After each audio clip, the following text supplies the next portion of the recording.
Hi, good morning, everyone. I hope you can see me and also see the screen and hear me all right.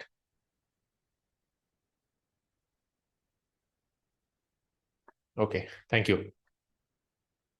So welcome back to another lecture from Transformers for Vision. Today we are discussing DDPM or diffusion models. So this is going to be the last live lecture of the Transformers for Vision series. Rest of the things I can post asynchronously on the course dashboard. But diffusion model is, in my opinion, the cornerstone of many things that AI is witnessing and AI is going to witness in the future. You might have also heard about diffusion based language models, not just for image creation, but also for language. So diffusion as a concept is very, I would say, very interesting, mathematically a little bit challenging to understand because it has a lot of intuitions from probability. But we'll try to simplify all of that and try to understand what is the basic diffusion model, how does it work for image generation, and also implement a DDPM or denoising diffusion probabilistic models. That's the name of the model that we are implementing, which is the by far the most popular diffusion model that we'll be doing in the second half of today's lecture. So let's start the lecture. So just to do a quick recap on what we discussed in the last lecture, it was about variational autoencoders. So just to remind you, variational autoencoder is a very good model that can represent image in a compressed latent space. But unlike autoencoder, where a given image is represented as one single data point, and then that single data point is reconstructed into an image using a decoder, VAE actually produces a mean and a standard deviation as the output from the encoder. Now, using this mean and standard deviation, you will construct a Gaussian. From that Gaussian, you will sample a new point. Where is this Gaussian residing? That Gaussian is residing in the latent space. Latent space has much smaller number of dimensions compared to your input image space. So input image space, let's say, has 28 by 28, 784 dimensions. Latent space may only have 64 dimensions or 32 dimensions. And from this latent space, we will sample a sample data point, and using that data point, we will reconstruct an image. We had also coded the variational autoencoder from scratch in the last lecture, and we saw how good or how bad the reconstructions are. So the image generator part of VAE is technically only the decoder, because in decoder, can you tell me what is the prompt? Not the prompt in the conventional sense, but if we were to consider this as an image generator model, what is the prompt here? Prompt is the input latent vector, which is randomly sampled from the Gaussian distribution, right? So this itself is the prompt that goes into the decoder. And decoder produces this reconstruction. And in the last lecture, we tried with MNIST and fashion MNIST. And we could see that reconstructions are kind of good. Now, the question here is, in the idea that is introduced in DDPM is kind of similar to variational autoencoder in some ways, but it has also a lot of differences. So what if we do the reconstruction using a Gaussian noise rather than a Gaussian distribution of or Gaussian, distribution of the data? What if we reconstruct an image using Gaussian distribution of noise? Now, I know that it's a little bit difficult to visualize what it means by a Gaussian noise versus a data that is distributed like a Gaussian. But this is the fundamental idea behind denoising diffusion probabilistic models. So each of the word carries meaning. We will discuss all of that, DDPM. So the basic idea is, from noise, how do you construct image? And this noise has a structure. It has a Gaussian structure, right? So DDPM paper was introduced by a team of researchers from UC Berkeley. And the paper currently has 34,000 citations, which is a huge number. And the paper title is also Denoising Diffusion Probabilistic Models. If you make an attempt to read this paper, you will find it as mathematically heavy. It's not, in my opinion, easy to understand this paper at all. The intuition behind DDPM is you'll be finding it more comfortable to understand if someone can teach that to you, or if you can read it in a little bit more abstracted way. rather than by reading the mathematical equations. So today my attempt is not to teach you the entire math or entire probability behind probability equations behind DDPM. My intention is to help you create an intuition of how exactly DDPM models work and what exactly does the equations that represent certain aspects of DDPM mean. So DDPM idea, if I want to capture in a single frame, this will be that idea. You start from a pure Gaussian noise. From that, you remove a little bit of noise.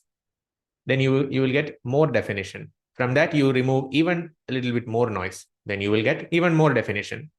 And you repeat this process multiple times, n number of steps, finally to get a reconstruction of a new, basically a generated image. So now this image that is here, that is now well defined and that is visible, is a new image that is created using the DDPM model from pure Gaussian noise. Okay, this is the basic idea. Now we will see, of course, there are a lot of questions here, like you will probably be thinking, how is this possible? Because if you are starting from a random point, how can the final output become so well defined, right? So there are a lot of questions than answers. So what I'm going to do is I will split today's discussion into 4 parts, 4 unequal parts, not equal parts. First, we will discuss about an idea of forward diffusion. And in forward diffusion, we will see how an image is converted into a noisy image in the first place, right? So how is noise added systematically to an image to produce noisy version of the image? Second, we will discuss the 4th idea mentioned here, which is DDPM sampling.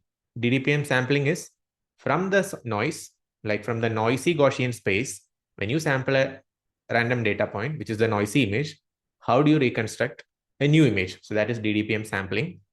But to make your understanding of how DDPM sampling works fully, you will have to understand the model that is used in DDPM, which is UNet. So UNet architecture also we will describe in quite a lot of detail. Plus, we will also see the idea of time embedding, because since the model is acting in steps, each step is considered as a time step. So we will see why time embedding is needed, where is it coming into the model, etc. So we will see the entire model architecture. I could show it to you already, but then you will not appreciate it. But we can go in few steps, right? So first, let us discuss about forward Gaussian. Let's make sure that you understand about forward Gaussian really, really well. So the idea of forward Gaussian is this. Let's say my image is represented by X, okay? And I have another parameter, which is Y, represented by noise. If I add image plus noise, what will you get? What is the product of image plus a noisy signal into the image? It's a noisy image, right? Because you're adding noise to the image, correct? Now let's say this noise Y was not randomly picked from nowhere. It is rather picked randomly from a Gaussian distribution, meaning the value of Y will be coming from a Gaussian whose mean is 0 and standard deviation is 1. So mu equal to 0 and sigma equal to 1. Okay, so the noise you have sampled from this Gaussian distribution. Now what you're also doing is, to construct the noisy image, you multiply your original image. So X is the original image. Let me write it as original image. Let's multiply this by alpha or P. I'll use this P. And let's multiply noise by Q. Okay. So what you're doing is, your original image you are multiplying by P, where P is less than 1. And you're also multiplying your noise by Q, where Q is also less than 1. You just keep a constraint for various reasons. It's mathematical fully, but the only constraint which you put for P and Q is P square plus Q square equal to 1. Okay. Let's think about this. If I put P less than 1, Q less than 1, basically what you're saying is, your output image is a combination of your original image scaled by a factor of p plus the noise y, which is also scaled by a factor of q. And the factor p and factor q are related through p square by plus q square equal to 1. Then also you will get a noisy image, but this time the noisy image, you're having certain control over this noisy image. What are the controls? One is this y is sampled from a Gaussian. So you can write y as y is equal to a sample data point coming from a Gaussian distribution. So this n is the symbol for Gaussian. Gaussian whose mu is 0 and sigma is 1. So that is one control. Second control is you are multiplying with p and q. The p is the multiplication factor for the original image. Q is the multiplication factor for the noise. Okay. Now you can write one step of forward diffusion as the output from step number t, which is xt, is equal to p times xt minus 1. So xt minus 1 is what? Image in the step t minus 1. So you take the image from your past step, you multiply it by some scalar, then you add a noise, which is scaled by a factor of q, right? So essentially, you have a scaled version of the previous image. Scale meaning the individual pixels are multiplied by a number, and then you are adding some Gaussian noise to get the new image. If you repeat this step multiple number of times, can you imagine what will happen to the image? If I do this again and again and again and again, what will happen to your image after t steps? Where let's say you are starting from x0, where x0 is your input image. Then you are using x0 to produce x1, x1 to produce x2, x2 to produce x3, and so on. So finally, you are producing xt, where t could be the 10,000th step. What do you think that xt would look like? Xt will actually look like a noisy image, correct? But there is one important distinction. It's not randomly noisy. It will look like a Gaussian-like probability distribution. Now, I will show you first an animation. So just have a look at it. So here, what do we have? We have a probability distribution at the starting whose histogram looks like this. The probability function looks like this, okay? So now this distribution, you can imagine it to be an image, okay? Although this is just a histogram with one variable. In image, you have multiple pixels, of course. But imagine that this distribution represents some sort of image. If you apply the formula where xt minus 1 equal to p times xt equal to p times xt minus 1 plus q times xt, and here you can see that nicely these two quantities, this is p and this is q, are summing up, their squares are summing up to 1. So square of this will be 1 minus beta t. Square of this will be beta t. So 1 minus beta t plus beta t will be 1. So these two prefactors are summing up to be 1. If you do this for many number of steps, this is what will happen to the image. A GIF is playing. So see, each step the distribution will get modified little by little by little by little. And eventually, the distribution will represent, or it will mimic that of a Gaussian. I hope you can see this, right? And I hope you can understand what's happening here. What is happening here is, let's say the total number of items in this histogram are, there are how many buckets? 1, 2, 3. Let's say there are 100 buckets here. Okay. Let's say there are 100 items you are plotting on this histogram. 100 items. And let's say each item represents the value of a pixel in the image. So basically it's a 100 pixel image, which means it's like a 10 by 10 image. I'm just making these numbers up, but that's just to give you an intuition. So let's say you have a 10 by 10 image, total 100 pixels, and then you are plotting the values of those pixels to get a Gaussian, to get a probability distribution like this. So what does this mean? Do you think, and let's say the pixel values are magically in the range of -6 to 6. We know that pixel values are never negative. That's the reason why I'm saying this is just an example. But let's say pixel values are between -6 to 6. Can you tell me how many pixels have the value of -1.75? at the starting. How many pixels in your image has the value roughly minus 1.75? Almost no pixels have that value. Why? Because minus 1.75 is here, and the probability density is such that the probability density close to minus 1.5 is close to 0, which means most pixels do not have that value. What are the three most commonly occurring pixel values you will find in this 100 pixel image? One will be this. This is what, roughly minus 3. Then another set of pixels will have value close to 0. Another set of pixels will have value close to like 2.5 or something like that. These are the three most commonly occurring values. And the pixel values are all kind of, it's like a tri-modal distribution, you can say. There are three modes, right? Three, not exact means, but the modality of this distribution is 3. But by the end of this process of noising, just look at it. Now the distribution is such that the values of the individual pixels are still in that range, roughly minus 4 to plus 4, but it is such that it has only one mode. The maximum number of pixels are occupying the middle value, which is 0.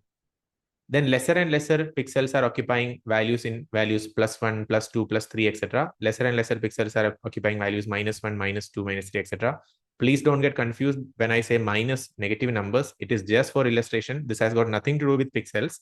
I'm just saying if these were positive numbers, if these were representing the pixels of an image, right? Then what is happening here is the image which had a distribution of pixels whose values are in according to this probability density function, it will transform to become a pure Gaussian function. And what does a pure Gaussian function look like? It looks like random noise, because when you are sampling from a Gaussian, you are sampling a random number with a mean of 0. And if it's a normalized Gaussian, mean of 0, standard deviation of 1. Time component. Yeah. So final value of t is not something that we arrive at. Final value of t is we're just progressing. So here step 1 is t equal to 0. Step 2, t equal to 1. So t is simply a representative of number of iterations. So in the first iteration, what will happen is xt equal to x1 equal to x0 multiplied by square root of 1 minus beta plus some noise, which is randomly sampled from Gaussian distribution, multiplied by square root of beta. Then x1, you will plug back here. Then you will say x2 equal to square root of 1 minus beta t times x1 plus square root of beta t times epsilon in the time step 2. So again, this epsilon 2 will be again sampled from the Gaussian.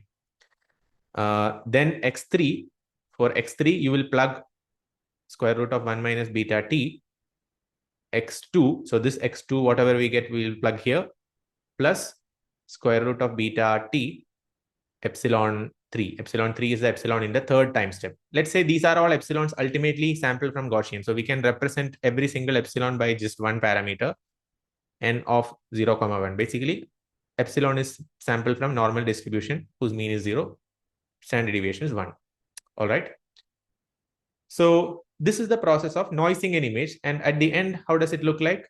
It doesn't matter what type of image you pick. If you apply this kind of a formula, after many time steps, you will get pure noise.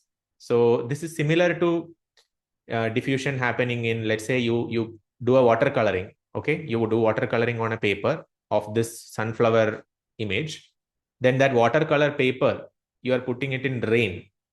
As the rain falls, the colors will blur, and finally you will have a blurry mess, which will make no meaning, right? So finally, all those colors are diffusing and mixing to produce something that is distributed uniformly in sort of like a Gaussian fashion.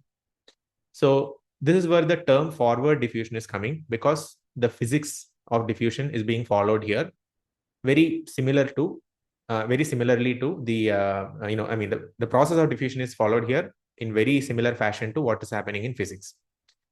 So if you pick an image like this, finally after 100 time steps, you will get something like this. So this is the process of forward diffusion.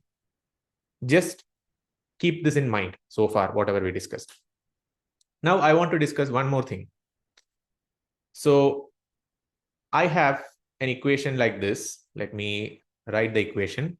Xt is equal to square root of alpha t plus square root of 1 minus alpha t, or I can say square root of 1 minus beta t plus square root of beta t. Does not matter. It's just a notation. Here you have to do xt minus 1 plus square root of 1 minus alpha t times epsilon.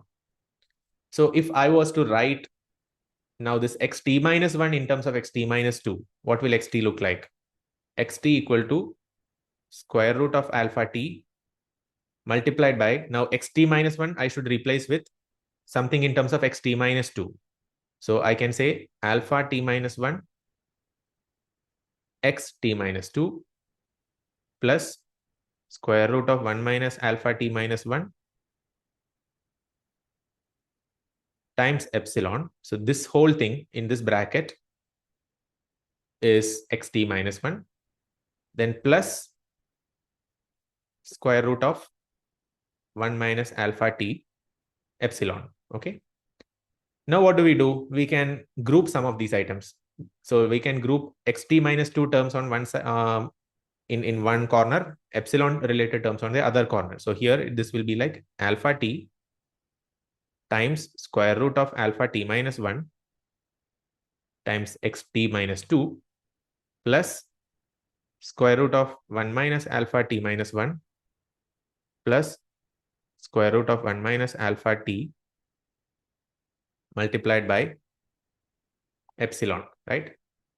So if you do this recursively until you get a formula with a lot of these square root of alpha t minus 1, alpha t minus 2, etc. And the last term being x0, which is the original image, right? X0 is the original clear image. Xt is the final diffused unclear image plus bunch of things multiplied by epsilon. This we can get, right? Because xt minus 2 now I can replace with xt minus 3. Then that will be a new formula. And then in that formula, xt minus 3, I can replace with xt minus 4. Like that, I can go until I reach the 0th step, which is x0. And this formula, now we can write in terms of something like alpha bar. And this will be 1 minus alpha bar. And there is a way in which mathematically you can arrive at this. I'm skipping that detail. But essentially, you can reach something like this. Alpha bar multiplied by x0, square root of alpha bar multiplied by x0 plus square root of 1 minus alpha bar multiplied by epsilon. And what is alpha bar? Alpha bar equal to alpha 1, alpha 2, etc. up to alpha t, which can be also represented in mathematical notation as, is it sigma or is it pi mathematically? If you are familiar with the notation, it's using this pi because sigma is for summation. Here it is product. So product where I runs from 1 to t alpha I. So this is the definition of alpha bar. So essentially what does this mean is forward diffusion irrespective of the number of time steps. Okay. We can write as xt is equal to square root of alpha bar x naught plus square root of 1 minus alpha bar epsilon, where epsilon is noise sample from Gaussian. Now, I have a question to ask based on this.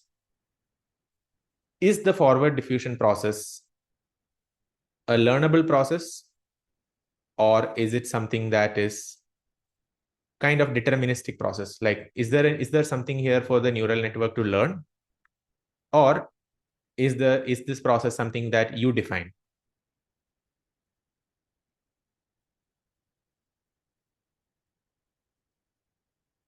The reason why I'm asking you this question is to understand whether do we need to construct a neural network which can perform the forward diffusion process. That's my question. Do we have to construct a neural network for us to perform the forward diffusion, or do we not? We don't need a neural network. All we need is definition of alpha 1, alpha 2, etc., so that we know what is alpha bar. If we know the alphas, or if we know how alpha changes with each time step. So let's say my alpha was such that against t, alpha looks something like this. Then we know that this is alpha 1. We know this is alpha 2, this is alpha 3, this is alpha 4.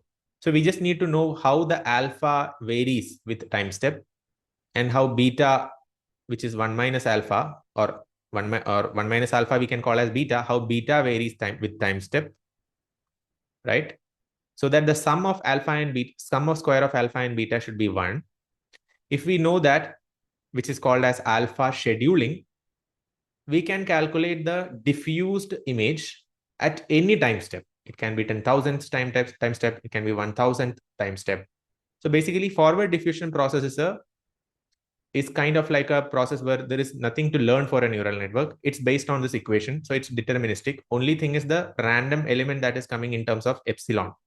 Epsilon is a random number sample from the Gaussian. Okay, just keep this in mind. The reason why I'm saying this is, when you converted your image into a noisy Gaussian space, for that conversion, you don't need an encoder. But in variational autoencoder, for mapping an image into the latent space, did you need an encoder, or was that also deterministic? In variational autoencoder, if you look at the equivalent of diffusion, which was mapping an image into a latent space, you needed an encoder. You needed a trained encoder. But in diffusion, you don't need a trained encoder, because this forward diffusion process is something that we can define using this equation. So to map an image into the noisy Gaussian space, we don't need an encoder. Okay, so that's the first thing to remember, which means in diffusion model, you will not see this thing. You will not see the, the equivalent of this. You will see something else though, but for mapping from image to the noisy space, you will not require an encoder.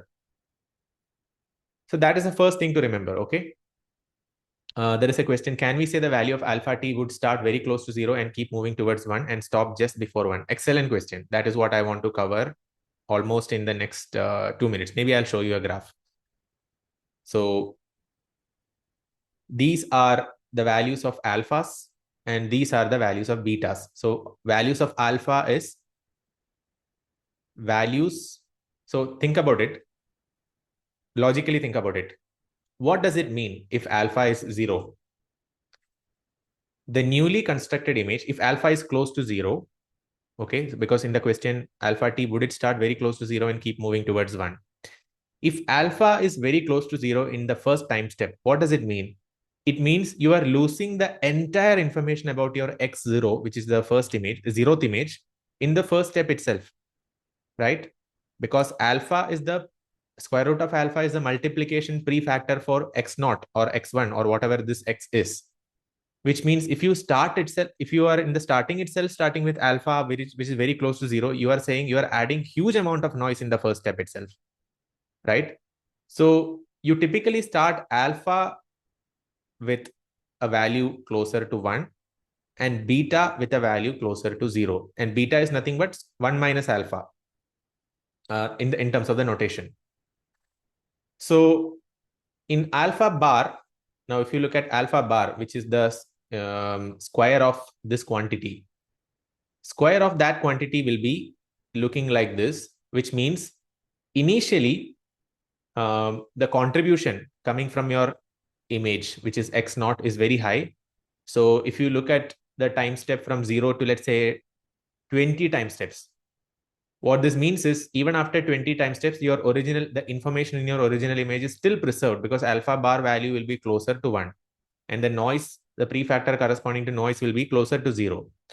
But as we go closer and closer to large number of time steps, you see that the contribution coming from alpha bar is very small. So contribution from alpha bar is nearing close to 0, which means the x0, if t is very high, x0 will be getting multiplied by a number that is very close to 0, which means there is no semblance of original image in the final noisy image.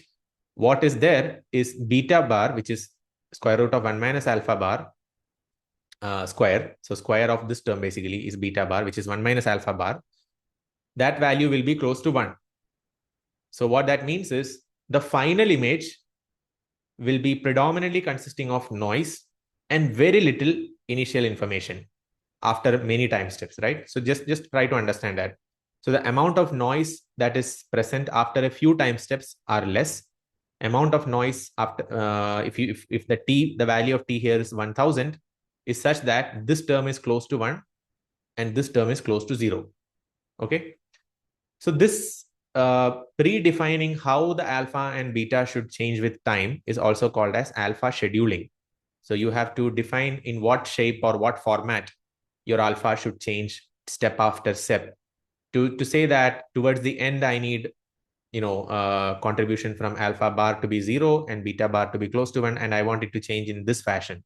If that's the case, you have to define how alphas and betas look like in every time step. And this is similar to, you might have heard of the term learning rate scheduling, which is like when you are training a neural network, you define learning rate that is not constant, but you schedule it so that initial learning rates are probably high, later learning rates are low.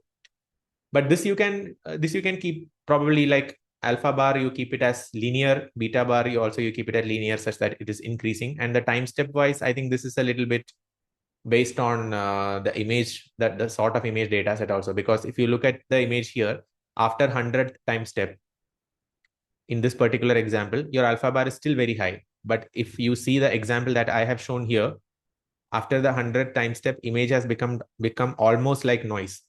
So in this case, for example, I don't remember what alpha I used here, what alpha scheduling I used here, but whatever it was a bit aggressive, which is why in 100 time steps, I got almost like a complete noise. Whereas if the slope is not as high as this, it will take you more time steps before alpha bar can come to 0 and beta bar can come to 1. Okay. So this is the part where you convert your image into noise, or you map your image to the noise space, noisy Gaussian or Gaussian space. Just like how you map your image into the latent dimension or latent vector space in variational autoencoders or autoencoders. So that was the part 1. Now, as I mentioned earlier, I want to jump into part 4 now, because in part 4, you will see the entire architecture. I know it's a little bit intimidating. Just don't worry about it. So in part 4, this is the architecture, but if I show this to you right now, you will not like it. So I will come back to this image in a little bit. So first, in forward diffusion, what we did was we added noise little by little by little to go from image to final, completely noisy Gaussian-like image. In DDPM sampling, and why is it called as sampling? It's called sampling because we pick a random Gaussian noisy image. So every pixel in the image will be like randomly sampled from a Gaussian, randomly sampled from a Gaussian, randomly sampled from a Gaussian, like that. And then we will try to see in each time step how much noise should I remove from this image. Just let me reiterate that. In DDPM sampling, what you are trying to do is you are trying to go from xt to x0. Okay, such that in each time step, in forward diffusion, you are sequentially adding noise little by little, right? In backward, or not backward diffusion, in DDPM sampling, what you try to do is you go from xt to xt minus 1, xt minus 1 to xt minus 2, and so on, to finally reach a good image in certain number of time steps. So that your hope is that the final x0 is a reconstruction similar to your original image. If your original image was an MNIST handwritten digit, you're hoping that the final produced image x0 from this DDPM sampling process is also looking like an MNIST image. In fact, this is what we are going to implement today. Okay. Now, the best and easiest way to understand this is first try to understand equation wise what we will do. So let me try to write it and ask you a few questions to make you understand the equation. Then I will show you the architecture, and then I will show you the part 2 and part 3.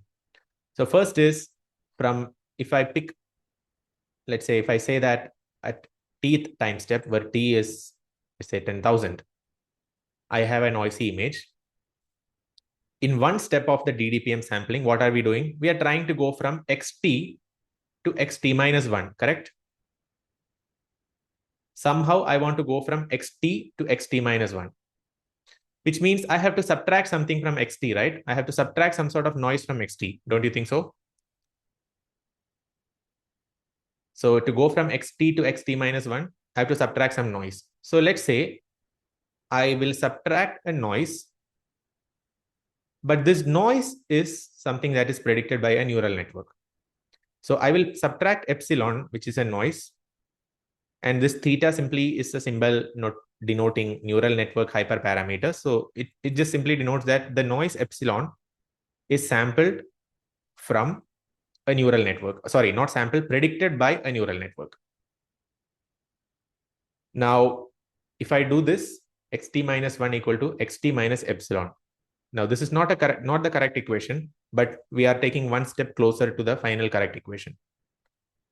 If I copy paste the forward diffusion equation once here, so this is the forward diffusion. Okay. If I want to go from, so this is forward diffusion. This is not DDPM sampling. What we are discussing currently in DDP is DDPM sampling. But in forward diffusion, if you wanted to extract xt minus 1 as a function of xt, how would you write? Let's say xt minus 1 is equal to xt minus square root of 1 minus alpha t epsilon divided by something. What is that divided by?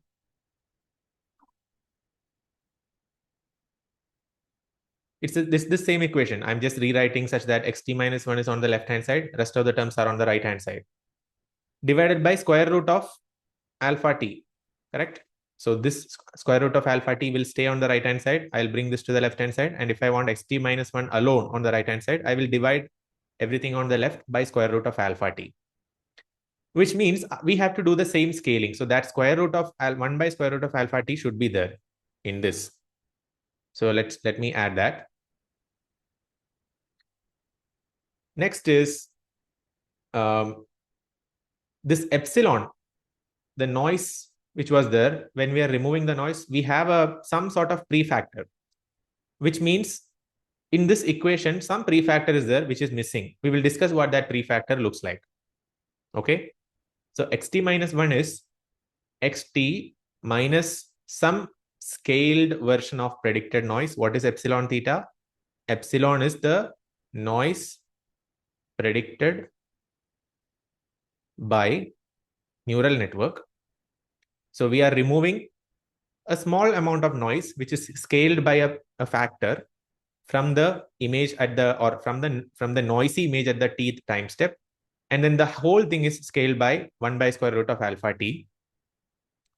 Plus, in addition to this, one more thing is done, which is stochastic. That is, in the forward diffusion, we were doing a stochastic thing. Stochastic thing was this. In forward diffusion, we were adding a random noise in each time step. So just like that, to introduce stochasticity, I will tell you what happens otherwise. One extra term is added, which is Z, which is again something that is sampled from Gaussian, sampled from n of 0, 1 with a prefactor multiplication. So let me repeat what are we doing here once more. You want to go from noisy image. From that, you want to reconstruct original images from the original distribution. So you are starting from the complete pure noise, right? In latent vector space for variational autoencoder, you are picking one vector from the distribution whose mu was close to 0 and standard deviation was close to 1 in the variational autoencoder. And that latent vector was used for reconstructing, using the decoder, the original image. Here also, what we are trying to do is somewhat analogous. We are sampling a point from the Gaussian noise, which is xt. From that, we are trying to take one step closer to our original image. So one step closer means you are going from xt to xt minus 1. But to do that, you have to subtract a noise. Now, how much noise are you supposed to subtract? How do you know? You don't know, because that is the goal of the neural network, to predict. So you let a neural network make a prediction on the amount of noise that it is supposed to predict. So neural network, let's say it predicts epsilon.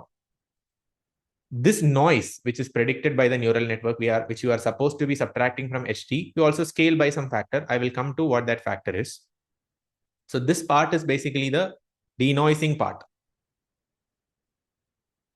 You're removing a small amount of noise from xt. Then you are scaling it by 1 by square root of alpha t, similar to just like how you would have done if you were to construct xt minus from the forward diffusion equation by isolating xt minus 1 to the left hand side and xt to the right hand side. And then in addition to all of this, you are reintroducing another noise. So here you are reintroducing noise, which is a bit weird, right? Because in the denoising process, you want to remove noise. So why are we adding a little bit of noise here? That conceptually we have to discuss that, but just understand the term. You are introducing noise where Z is a term that is sampled from Gaussian distribution, and that is also multiplied by a prefactor. Now let's discuss about those prefactors. So I will show you the equation now. So now this is the equation of I don't think there is a term called backward diffusion. We should rather say DDPM sampling step. So in DDPM sampling, you are starting with random noise, which is xt. From that, you are removing a noise which is predicted by the neural network. So theta resembles the neural network hyperparameters. Xt is just to say that the neural network, when neural network is making a prediction, you have to provide some input to it. The input is xt itself. You will say, hey, neural network, here is my current image and here is the current time step. Predict the amount of noise. The neural network will predict the amount of noise, which is epsilon. Then that noise is scaled by this prefactor. I will also show you one logic behind why the prefactor is looking like this. Okay. So this neural network predicted noise is scaled by a prefactor. And then that whole step is the denoising step. And that after denoising, you are multiplying by 1 by square root of alpha t for the reason I already mentioned. In addition to this, you are adding a little bit of scaled noise, and scaling factor is square root of beta t. Now, there are a few things to discuss here. One thing is why do we add noise? That is one thing to discuss.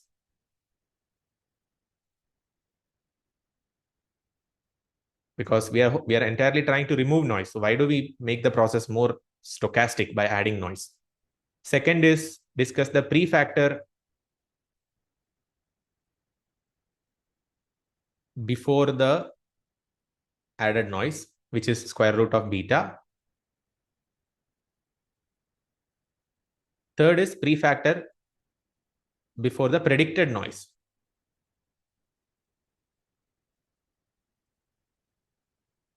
Before predicted noise. Okay. So we want to discuss three things. Why do we even need this term?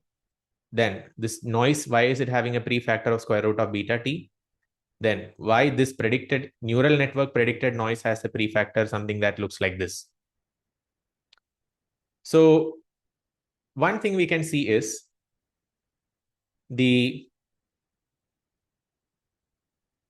prefactor is beta t by square root of 1 minus alpha t bar. So prefactor, this guy is beta t divided by square root of 1 minus alpha t bar, which we can also write as 1 minus alpha t divided by square root of 1 minus alpha t bar, correct? Beta t is 1 minus alpha t. This we can also write as square root of 1 minus alpha t. So I'm isolating a square root of 1 minus alpha t, then something in the numerator divided by square root of 1 minus alpha t bar. Can you tell me what is there in the numerator? Here, what should it be?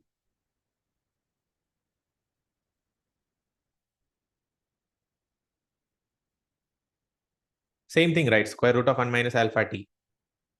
Because here the numerator was 1 minus alpha t. So here I have taken a square root of this outside the bracket, which means inside the bracket, another square root should remain. Now let's focus on this term, this square root of 1 minus alpha t.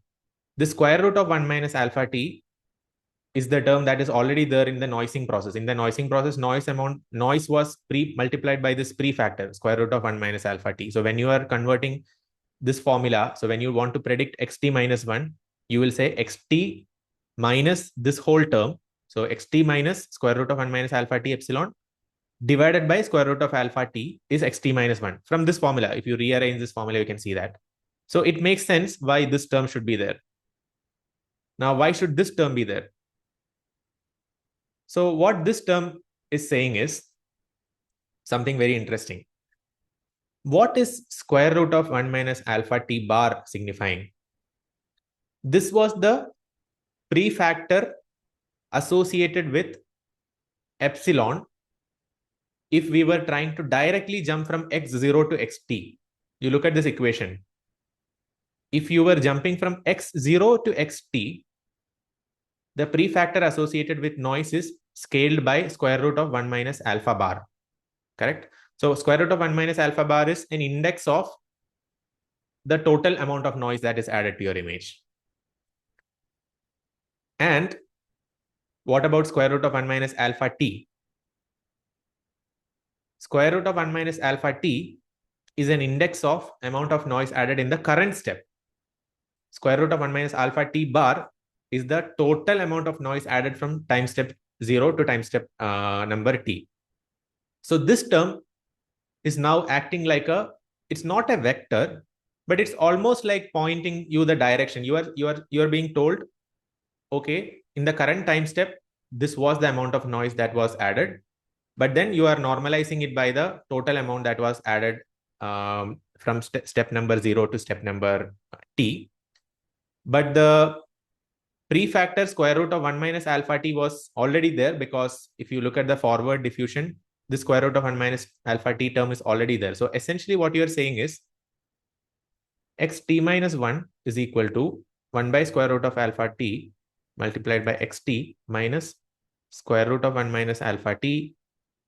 So this term already would have been there. Normally, this is how it should have been. But then you are also saying the general direction in which I want to go is the direction of complete denoising. But then I'm only taking one step right now. So square root of 1 minus alpha t divided by square root of 1 minus alpha t bar multiplied by epsilon.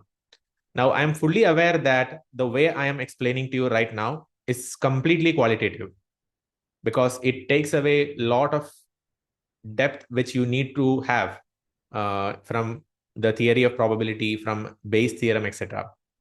To truly understand how the derivation of this part of the equation looks like, you will have to spend a lot more time. But my intention today is not to make you understand the nuances of how probabilistically you can get to this equation, but it's more what is the intuition behind this equation. Now, let's also discuss this prefactor term. The prefactor for this added noise was square root of beta t. Now, can you tell me from our earlier discussion, will this square root of beta t term be high in the beginning or high? Beginning meaning, currently, please note, we are denoising. So we are going from t to 0. So square root of beta t greater than square root of beta 0. Is this true? Or square root of beta 0 greater than square root of beta t? Is first one or second one? Which statement is true?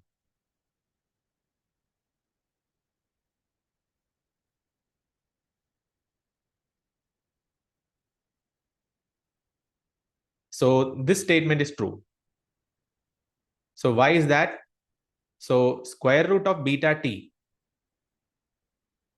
is also same as square root of 1 minus alpha t.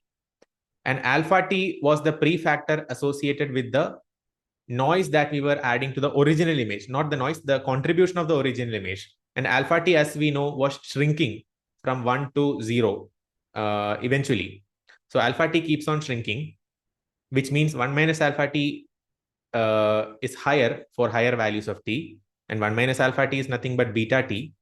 So basically what it means is the magnitude of the noise in general that we are adding at time step t will be higher than the magnitude of noise that we'll be adding later. So that is what this term intuitively means. This term is you are sampling some point from Gaussian, whose mean is 0 and standard deviation is 1. So let's say the value that you are sampling is 0.5.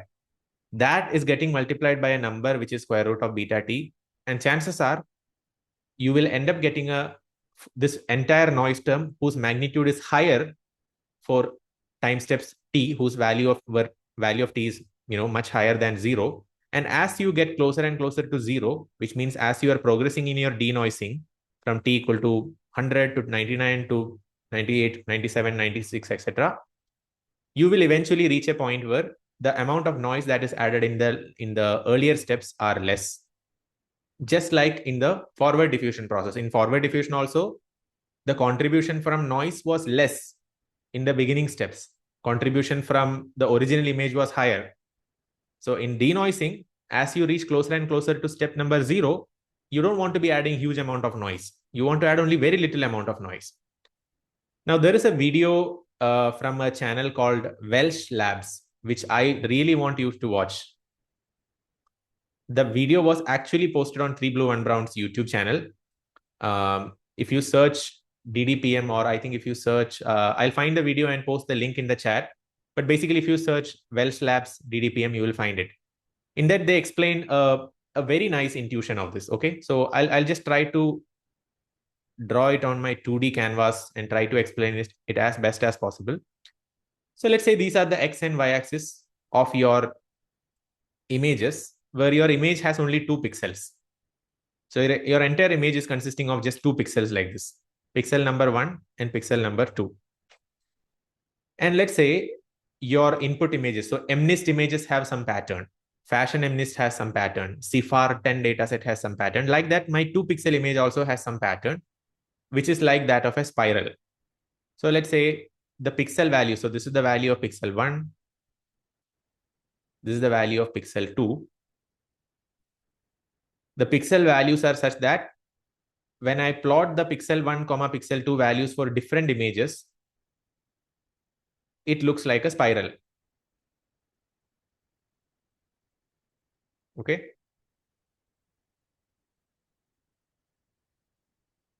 So now just tell me. So I'm just drawing a line just to represent the spiral. So let's say this is my MNIST in 2 dimension.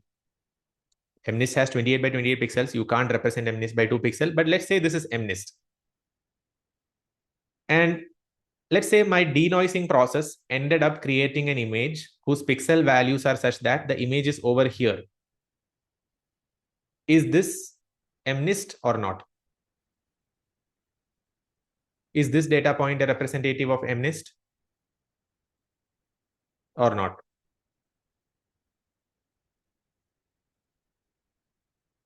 I'll repeat my question. We are constructing an image. What does the image mean? In this case, just 2 pixels. Okay, pixel 1 and pixel 2.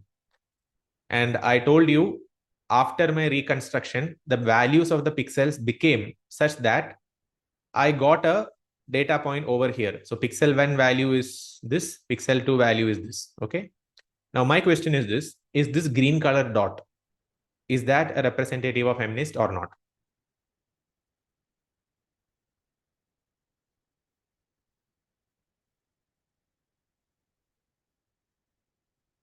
The dot, this green dot, is not an MNIST. The reason is MNIST in this particular case, in this hypothetical example, MNIST is represented by a spiral. So MNIST, if you had found a point which is anywhere on this spiral, according to our definition, I mean, I'm just calling this spiral as MNIST. If I would have landed on the spiral anywhere, if I landed here, it would have been a new MNIST image, which was not there in the training data. Let's say these red dots are MNIST data points, which are part of my training data. If I had created this green dot through my diffusion denoising process, it would have been looking like a valid MNIST image, which means what we are essentially doing is in multi-dimensional space, but in 2D, what we are doing is in diffusion process, all these data points which had a spiral-like distribution will distribute themselves to become like a Gaussian distribution in 2D. What does Gaussian distribution in 2D look like? In 1D, Gaussian distribution will look like this. In another dimension also, Gaussian distribution will look like this. So which means you will find images with highest probability whose pixel values are here, then bunch of small number of images here. So Gaussian in 2D will look like peak is here. Then as you go away from the peak, you're going down in probability, right? So you will most likely, most of these dots after adding noise will become part of the Gaussian. And then what does denoising mean? Denoising means from the 2D space, you are picking a random noisy image. So what is a random noisy image? Let's say this is a random noisy image. You are picking this and you are trying to figure out how can I go from noise to MNIST. MNIST should be something on this spiral. So either from here to here or from here to this part of the spiral, doesn't matter. As long as it's on the spiral, it will be an MNIST image. So what we are trying to do is, in Gaussian, we added random noise in steps to reach here. So this guy would have gone here first, then gone here, gone here, gone here, here, here, here. It would have done something called as random walk. It's also in physics, there is a term called Brownian motion. I think for that, Einstein won Nobel Prize, if I'm not wrong. But this is something where in diffusion, molecules move randomly or small particles move randomly due to collision from small atoms due to thermal fluctuations, and it will keep on diffusing. In the reverse diffusion process, you are trying to start from a noisy image. So noisy, why do I call this as a noisy image? Because this was sampled from a Gaussian. And I'm trying to see if I can denoise it a little bit, denoise it a little bit, denoise a bit, denoise a bit, and finally land back onto the original MNIST distribution. So this is what we are trying to do. So from this perspective, let me ask you, our denoising equation was this: xt equal to, or xt minus 1 equal to xt minus epsilon predicted by the neural network multiplied by the prefactor. I'm not writing it here. This term was divided by square root of alpha t. Okay. So now in this denoising step, we are going from here to, let's say, here, right? Let's say this much is the denoising. This is the amount that is subtracted from xt. From xt, you are subtracting epsilon theta multiplied by a prefactor. On top of this, you are adding square root of beta t multiplied by z, where z is again a random number. Now, how does that look like? That will look like I'm adding an extra noise in some random direction, either like this or like this or like this. Then again, I will do denoising. Denoising is in green color. Then again, I will add some random number. Again, I will do denoising. Again, I will add random number. Now look at the magnitude of the random number that I'm adding, which is denoted by the red color lines, this pink or red or whatever this color is, the lines. The magnitude of those lines are decreasing. Mathematically, why is that? Why is the magnitude of this decreasing? Because square root of beta t, which is over here, is such that its value is decreasing for lower and lower values of t, which means by the time in your denoising process, you are somewhere here. By the time you are here, in the next step of denoising, you will add, you'll move here, but then the noise that you are adding in this step is very little. It'll be minuscule. So this is like a visual representation of how denoising works. You start with a random image and you are trying to move closer and closer to a space where you have a meaningful distribution of images. The only difference between MNIST and a Gaussian is meaning, right? MNIST has some meaning to humans because it's a handwritten digit. Like a noise grains, they simply do not have meaning. So essentially, if it was a two-dimensional space like this, pixel 1 and pixel 2, all the possible images which you could have constructed using 2 pixels would lie in this 2D plane. If it is a 28 by 28 pixel image, all the possible images you could have constructed using 28 by 28 pixels will lie in a 784 dimensional space. Out of that, a small a region, or it's called as a it's not a hyperplane, but it's called as a small plane within the space where MNIST images alone reside. So your goal is, if you are trying to generate an image using a generative AI algorithm, your goal is to find where is the equivalent of this spiral in that 784 dimensional space, which represents an MNIST image. And to get to that spiral, how can you start from a randomly sampled image? So this is now a noisy grain image. And how can you move in steps to finally reach there? This is in essence what DDPM is trying to do. Now I have limitations when I'm drawing on my Miro board. Yes, it's called manifold. Correct. Exactly. So this spiral in this case is the manifold that represents only MNIST images. Now, if it's about fashion MNIST in 2D space, maybe it looks like another something like this. You can make up any manifold. But basically what you're trying to do is you want to sample a meaningful image from a huge space, which means you want to sample from this manifold. How do you go from a random image to manifold? Through DDPM backward diffusion process. All right. In that, one thing you have to notice in the backward diffusion or in the denoising, I don't want to use the term backward diffusion. In the denoising, you are removing some noise, but you are also adding some noise. Now, if you did not add this noise, what would happen is your denoising process will become sort of deterministic, in the sense that you will see that all images, irrespective of where you sample from, they all have a tendency to collapse somewhere close to each other.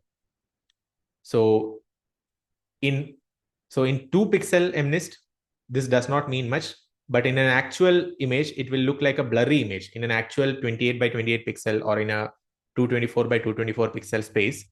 If all the points which you are creating are finally collapsing into like a Gaussian, because look at this. If you don't have this random noise term, think about what's happening. What's happening is you are simply doing this step, xt minus 1 equal to xt minus some prefactor, let's call it as, what should I call it as? P multiplied by epsilon theta divided by square root of alpha t.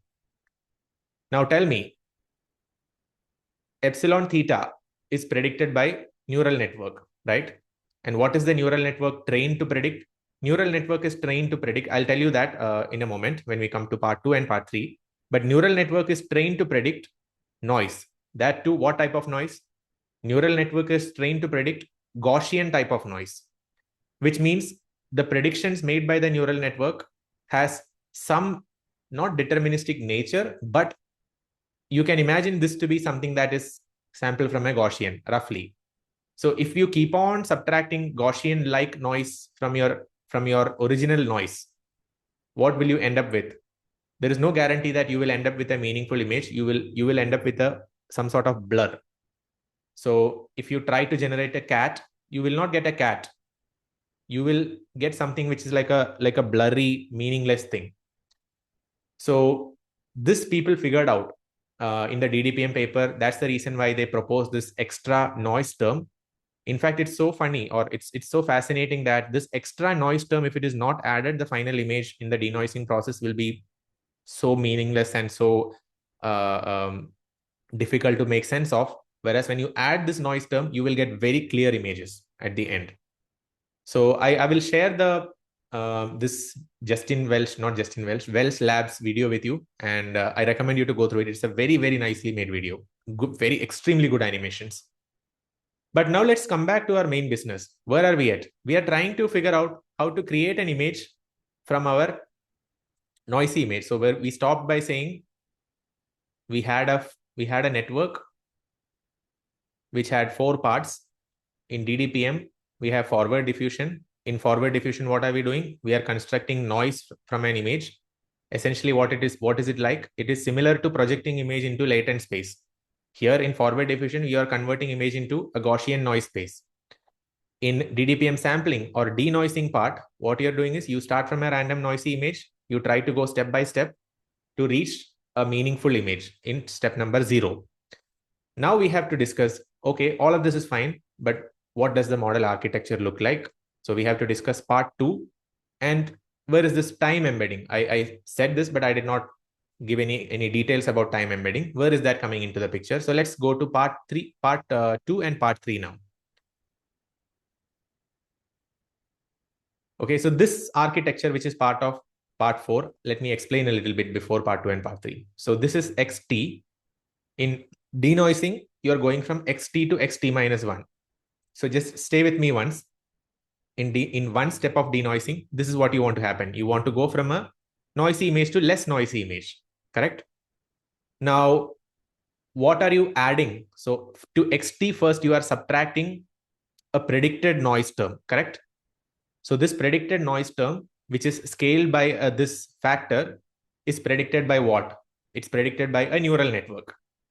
I'm yet to show you the architecture of this neural network, but this architecture is resembling the architecture of a UNet. I will also show you how it looks like, why is it called U, all of that we are yet to discuss.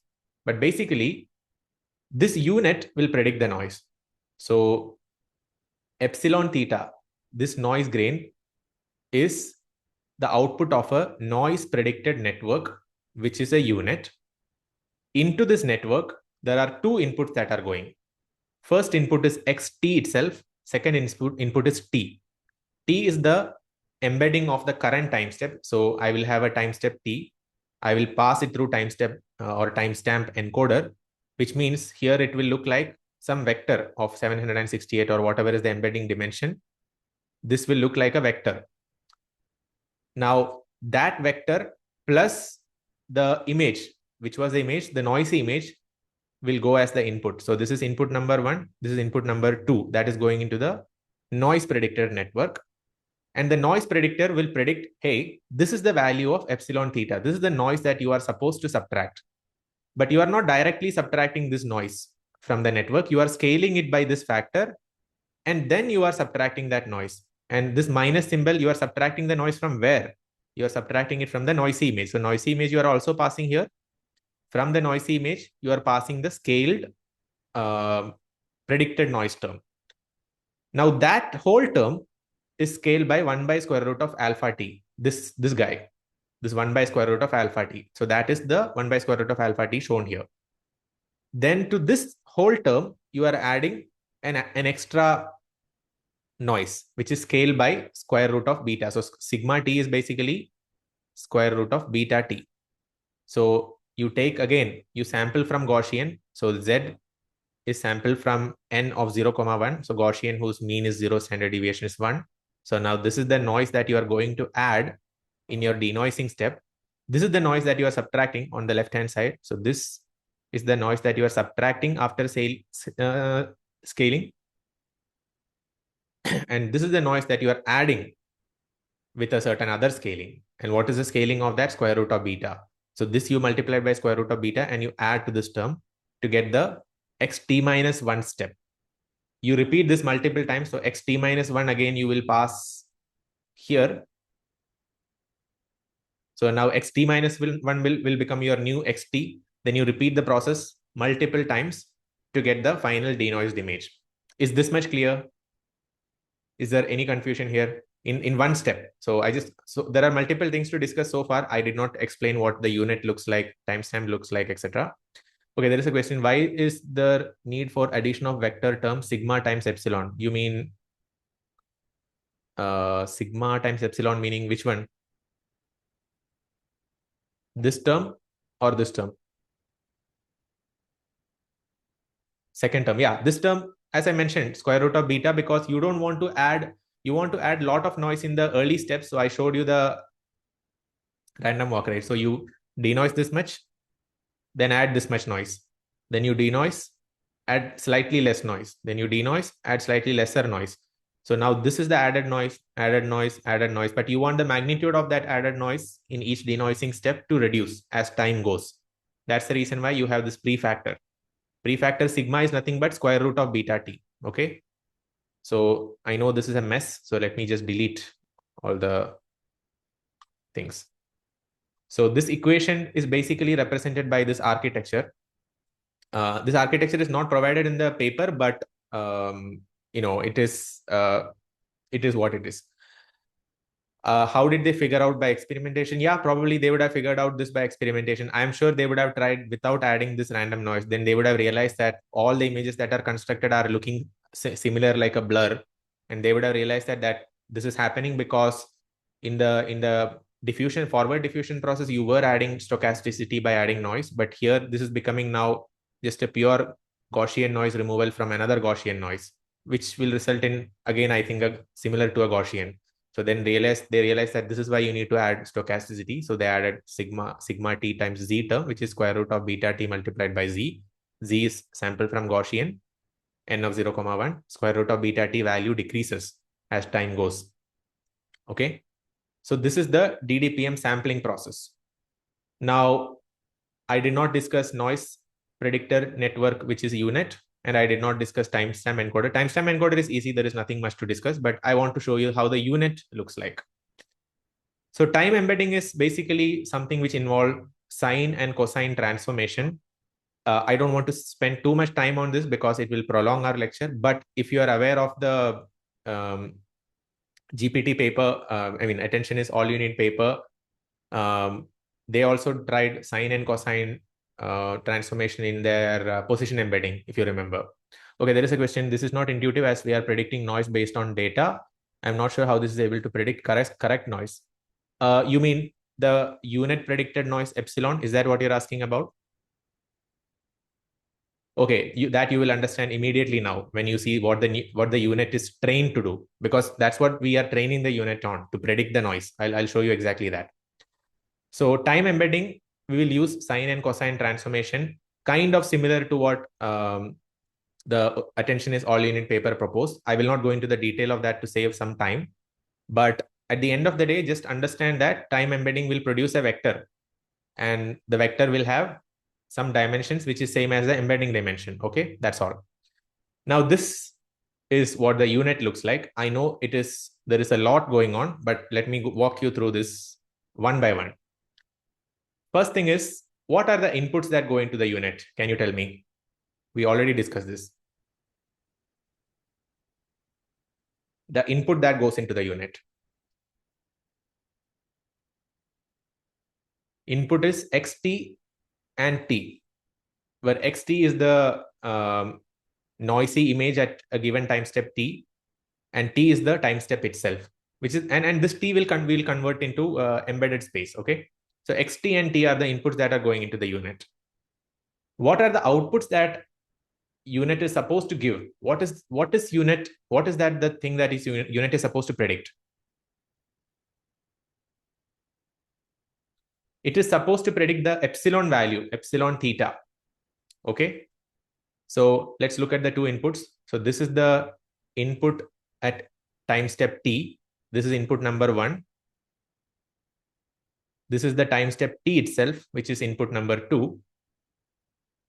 Okay, so these two, this green color guy and this light orange color thing is these two are the inputs.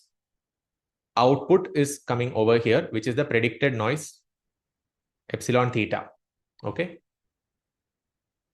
Now, if we were to construct a loss function, this predicted noise should be compared against what?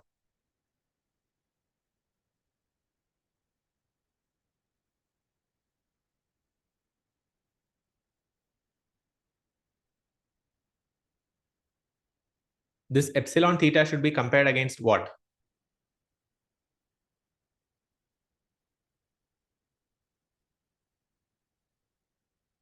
So there is a response saying previous time step noise, epsilon theta t minus 1. But we don't know epsilon theta t minus 1, right? Let's say you are at the time step number first. You're starting from t, then you're going to t minus 1, you're going to t minus 2, and then you're going to 0, because UNet is used in denoising. So for denoising, you go from t to 0.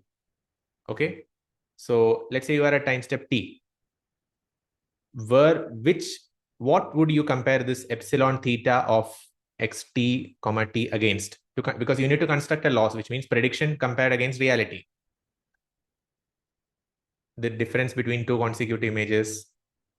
No, this is where this is exactly where we discuss forward diffusion, right? In forward diffusion C, we are at xt currently, which means in forward diffusion, xt equal to square root of alpha bar plus alpha bar t times x naught plus square root of 1 minus alpha bar epsilon, correct?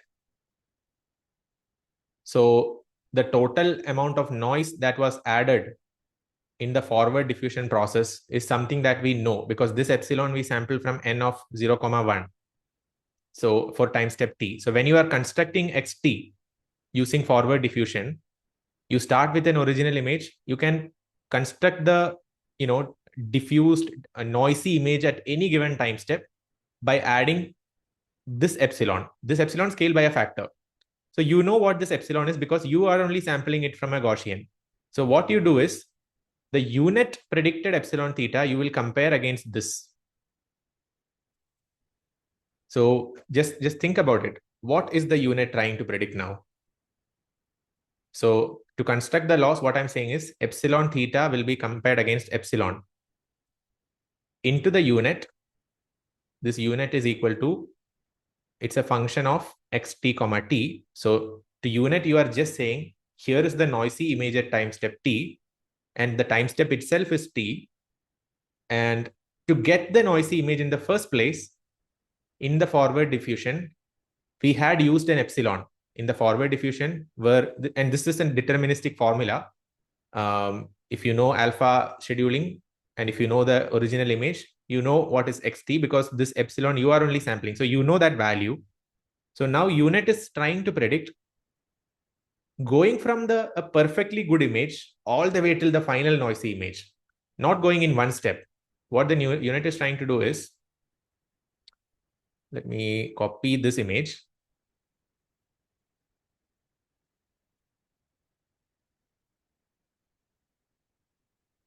You had added, if this is x0 and if this is xt, there is an epsilon associated with this forward diffusion, right? That epsilon is denoted by epsilon only, but the equation will look like xt equal to x0 multiplied by square root of alpha t bar plus epsilon multiplied by square root of 1 minus alpha t bar. So there is an epsilon associated with x0 to xt forward diffusion process. This epsilon is what the UNet is trying to predict. So this is what we are essentially doing to the UNet. Let me copy one more image, then you will understand. So the training of the UNet is as follows.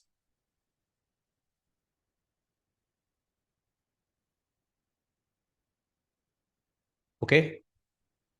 Let's say my input is, and I'll call this as A,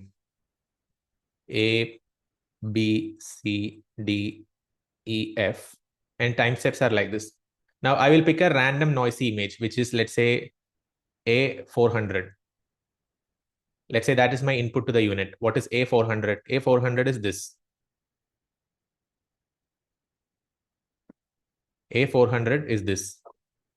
Now, please tell me what the UNet is trying to predict. Is the UNet trying to predict the epsilon associated with 300 to 400 forward diffusion, or is it trying to predict epsilon associated with 0 to 400 forward diffusion? Epsilon, which the UNet predicts, is not the one from 300 to 400. Epsilon that the UNet is trying to predict is the entire noise. And not the entire noise, the entire epsilon. That epsilon itself was scaled. That's a different thing. But there is an epsilon associated with this transition from t equal to 0 to t equal to 400. That epsilon is what UNet is trying to predict. The entire noise is not epsilon. Please note. Entire noise is epsilon multiplied by square root of 1 minus alpha t bar. Okay. But what the UNet is trying to predict is whatever was the epsilon associated with this t equal to 0 to t equal to 400 transition. So then the UNet will try to say, hey, the noise is 0.3, but the actual noise was 0.7. Then you can construct a loss by saying 0.7 minus 0.3 the whole square, like a mean squared error or something. Then let's consider another input into the UNet. Let's say my input to the UNet is this guy. So this is what? D800. Okay, this is the next input to my UNet. what will the unit try to predict? Unit will try to predict to go from this image, to go from D0 to D800, what was the epsilon associated with it to go from here to here. So essentially, you look at what unit is trying to do. In one shot, unit is trying to predict totally, not the exact noise, but the noise epsilon term associated with the forward diffusion. Unit is trying to predict in one step. But in backward diffusion or in denoising, we are not denoising all in one step. Please note that. In denoising, we are going step by step. But what unit is knowing is, unit knows the general direction in which it should move to remove the entire noise. Why? Because unit knows what the epsilon parameter corresponding to the entire noise adding process was.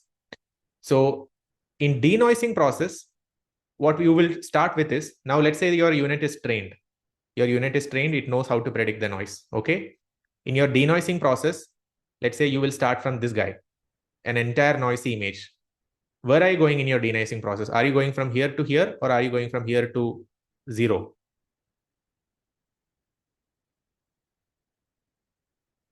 You're going from here to here. But unit knows what was the epsilon associated with a transition similar to this. Unit kind of knows, but you will not jump it entirely back.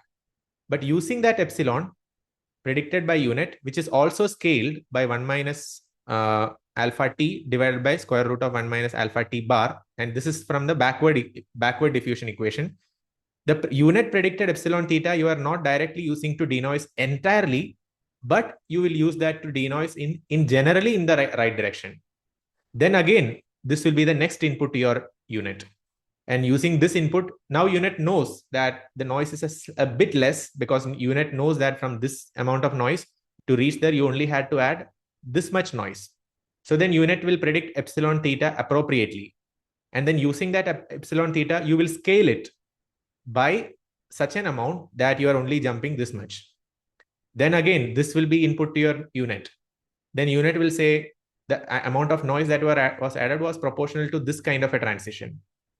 But then are you jumping entirely backward in one step? No, you will try to jump from here to here to denoise it in one step. So the backward or denoising step in, okay, there is one question, wasn't the forward process consecutive? Forward process is consecutive, but you can do it in just one equation. Forward process is just this equation. Where is that? This equation. And if you substitute the value of t, you can jump from here to here, or you can jump from here to here. That's the whole idea, right? Otherwise, imagine how slow this will be. If you want to forward diffuse 10,000 times, you already have an equation. You don't have to go step by step. The equation is basically this. Yeah, this one. Through alpha bar and 1 minus alpha bar, you can jump from 0th step to any tth step. So forward, there is no neural network involved in forward. Okay. There is one more question. So the input to unit is associated epsilon and output to image is t equal to 0. No, input to unit is xt and t. Output from the unit is the associated epsilon. I think that's what you were trying to say, Koti Reddy. Like, input to the unit is this, the noisy image. Where is my image? This one. Input to the unit is noise. You are starting with pure noise, which means, and you know that this xt is some t time step 8 number 800 or whatever. So your input is this guy, which is x 800, and the fact that t equal to 800. These two are the inputs. What will the unit try to predict? It will try to predict an epsilon theta, where theta are the hyperparameters of the unit network, where the inputs are x 800 and t equal to 800. And the output that unit tries to predict was based on its training. And what was it trained to do? Originally, it was trained to predict what was the entire noise that was added in this step. Because in forward diffusion, you are going from step number 0 to step number t. So unit is trained to predict the epsilon associated with this forward diffusion. So essentially, in backward denoising, unit can predict this entire noise. I'm not saying unit can entirely predict the noise, because the reason is, see, look at any of these random images. None of you can say whether this is associated with flower or what are these flower, mushroom, right? You can't say whether this is mushroom or this is mushroom. You don't know that. UNet also does not know that. But in general, it knows at any given level of noise, it knows the amount of total noise that is added from your original starting distribution. Your starting distribution were all these images. Your final distribution, noisy distribution, are all these images.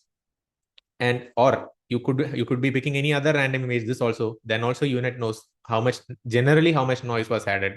But denoising cannot be done all at once, because you cannot possibly figure out UNet to predict pixel by pixel how much it has to move from, because here there is a pixel level clarity in the step number 0. In step number 800, pixel level clarity is not there. So, and you are not training UNet to predict exactly pixel by pixel what it has to do, but you are training the unit to generally predict the magnitude of the noise. And then you are scaling the noise and subtracting it so that it's appropriate for that step. And then you go from here. And hopefully, if you start from here, you will end up with something that may look like an image in your original distribution. So if your original distribution contained yellow flowers, red mushrooms, white flowers, etc., your generated image will also look like one of them. If your original image contained MNIST image or fashion MNIST, your generated image also will look like one of them, just like what VAE does. Now let's try to understand the architecture of the UNet, because we'll be coding this from scratch. Okay. So UNet, the name comes from the, its architecture. So in UNet, what happens is, in general, the image spatial resolution shrinks, and the number of channel increases as you go from the left to right. And then there is a region called bottleneck, where the spatial resolution does not change. And then there is an upsampling process in which spatial resolution again increases, number of channels decreases. So if you are passing an RGB image with 224,3, where 3 is RGB, here it will look like maybe 128,128,64. And by the time you reach here, it may look like 1,1,1028. So spatial resolution is 1,1, but you have 1028 channels. But then by the time you reach back here, it will be 224 by 3. You will get back and so this shape it resembles that of a U. You could have drawn this in different ways. I'll show you the UNet original paper diagram. This was the diagram, I think, from the original UNet paper. I have a entire lecture video on UNet itself, but basically they could have drawn it in a different way, but this is what UNet looks like. And just like residual ResNet, there are residual connections, skip connection going from level 1 in the downward downsampling to level 1 of the upsampling, level 2 of the downsampling to level 2 of upsampling, level 3 of downsampling to level 3 of upsampling. This residual simply means you are passing these values exactly directly here. So there are a bunch of operations happening in UNet, but this part is easy. I don't think it'll take you too much struggles to understand. So the first step is you go from an input image in batches. So B is batch size. 1 is it's a grayscale image, 28 by 28, to B, 64, 28, 28 through a convolution operation. So here what has happened? What increased? Did the spatial resolution increase or number of channels increased in the first step? This is just outside the UNet, by the way. In this step, what has happened? Spatial resolution increased or decreased? Channel increased or decreased? The spatial resolution increased to 64. Channels increased to 64. Spatial resolution remains the same. Now in the UNet, there is like a residual block, and it's similar to ResNet. So here, the spatial resolution was 28 by 28, right? So the 28 by 28 in the downsampling block. So this is UNet downsampling block. This is UNet bottleneck. And this is UNet upsampling part.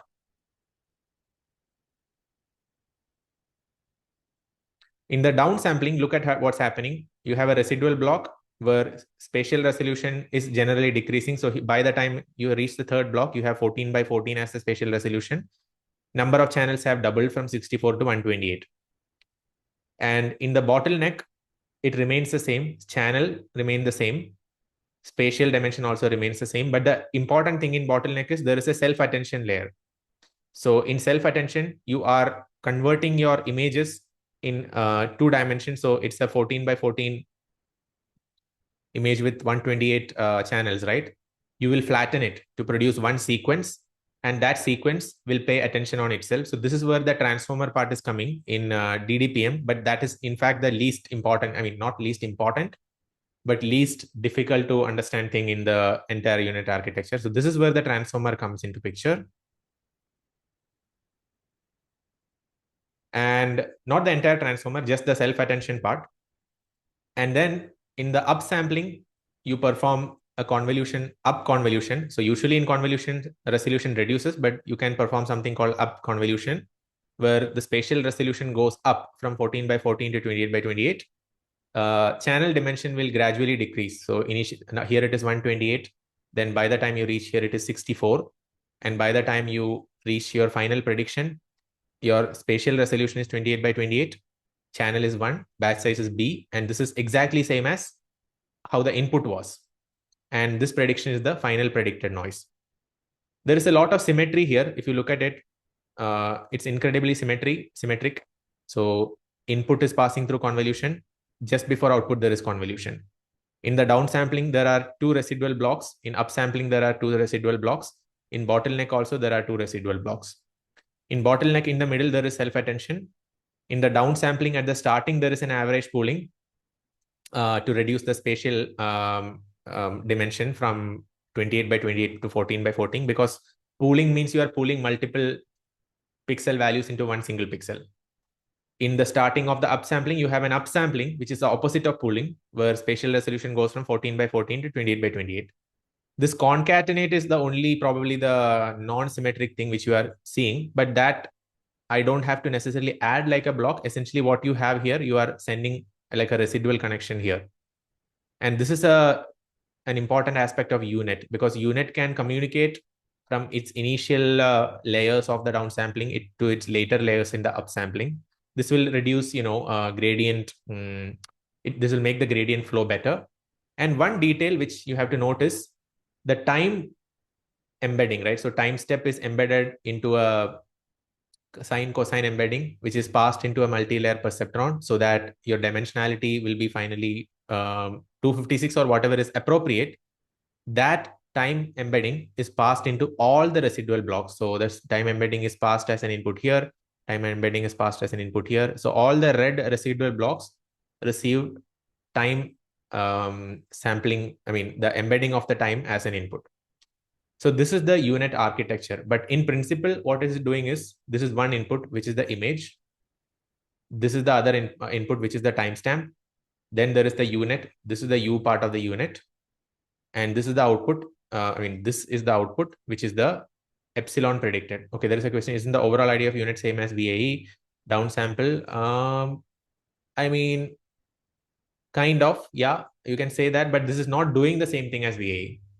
It's here the UNet is done introduced with a specific purpose. Okay. So that's the DDPM architecture. So this is the full architecture now. You have forward diffusion, in which you can jump from x0 to any dimension, xt or xt minus 1. Then you have time embedding. You have UNet. What does UNet predicts? UNet predicts what is epsilon theta corresponding to a given xt and given time. And this epsilon theta is now scaled and subtracted from our current noisy image. And there is additional scaling and additional noise addition. This additional noise addition, if it is not there, we can actually see in the code what the final output looks like.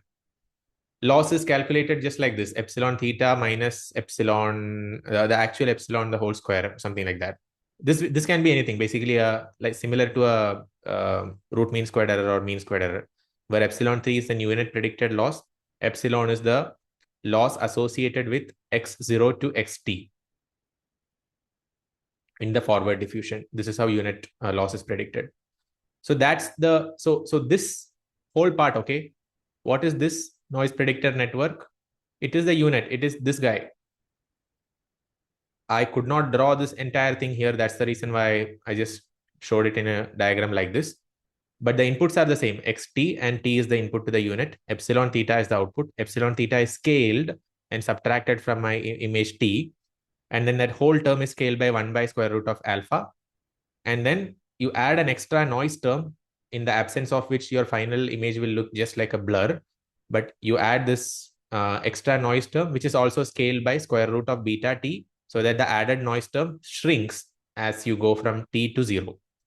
So this is the DDPM in a nutshell.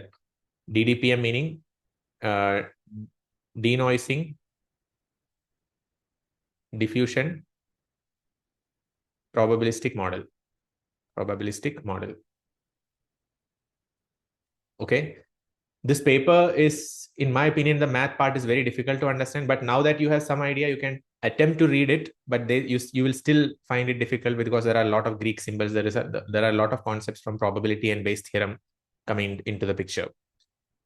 Now I think we are good to start coding of DDPM model from scratch. So please open your Google Colab. We can take a 1-minute break and we will start coding from scratch.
All right, there is a question.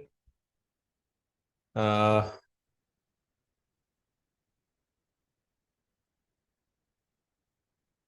predicting the same noise image from UNet. Same noise image from the unit. Which same noise? We are predicting, yes, we are predicting a noisy image, yes, but that noise is corresponding to the total noise that was added from x0 to xt transition, if that's what you're asking. Yes. Okay.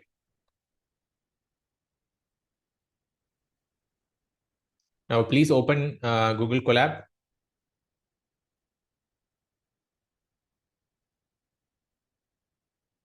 So one thing is to implement UNet, to run the code from scratch, it actually takes a little bit of time because there are a lot of steps of computation required. So if you don't want to wait, you will require, run pod to make the execution faster. I'll show you how to use run pod, but first let us write the code and implement it from scratch. I have already coded it, but I'll go through the code in step by step. So let's first start with importing libraries.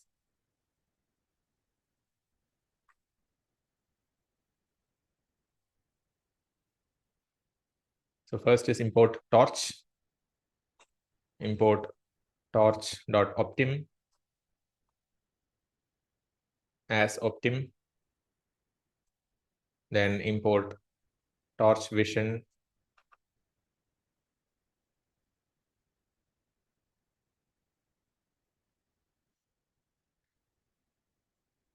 From torch vision, import datasets, comma, transforms. Then from torch dot utils dot data import data loader, then import matplotlib dot pyplot as plt.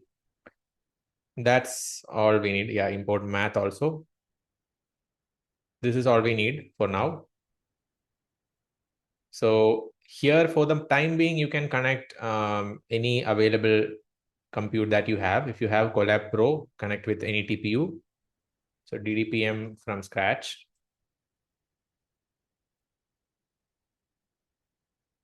So we'll be implementing DDPM for two datasets, MNIST or Fashion MNIST. But if you think that's a toy dataset, you can implement it on any dataset. Because at the end of the day, what really matters is, are you able to train this on a meaningful time scale, right? And in the lecture, we can only show datasets that are something that fits our 1 hour window. So we'll be keeping a toy dataset, but essentially the same model will work for any kind of generation.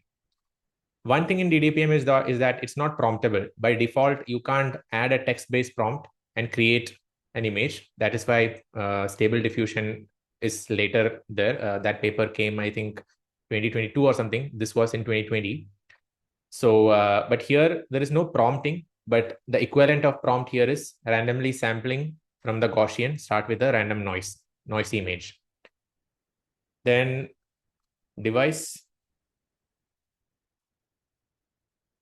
On Stable Diffusion, we don't have a live lecture, but I'll be doing a break of the Stable Diffusion paper, like a breakdown of the Stable Diffusion paper.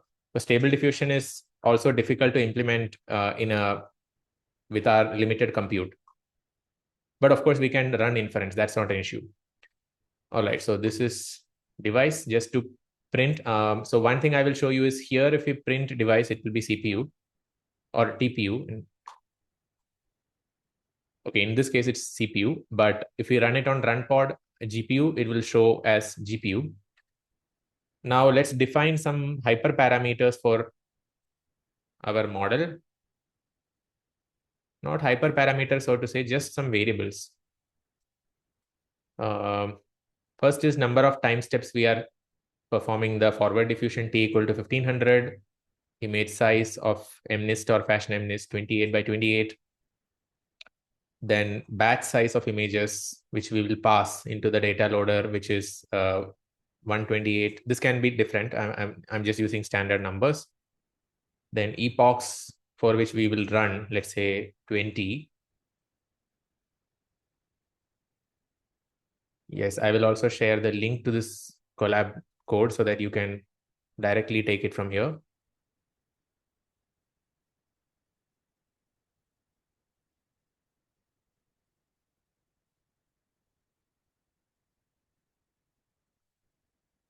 Okay, that is epochs. Then learning rate equal to 1e minus 3, something like this. And base underscore channels equal to 64. So this base channels is the base channels that we will use in the UNet architecture. This will pass as an argument. Then first is dataset. So transform equal to transforms.compose transforms.to tensor. And one more transformation that we will add here is transforms dot lambda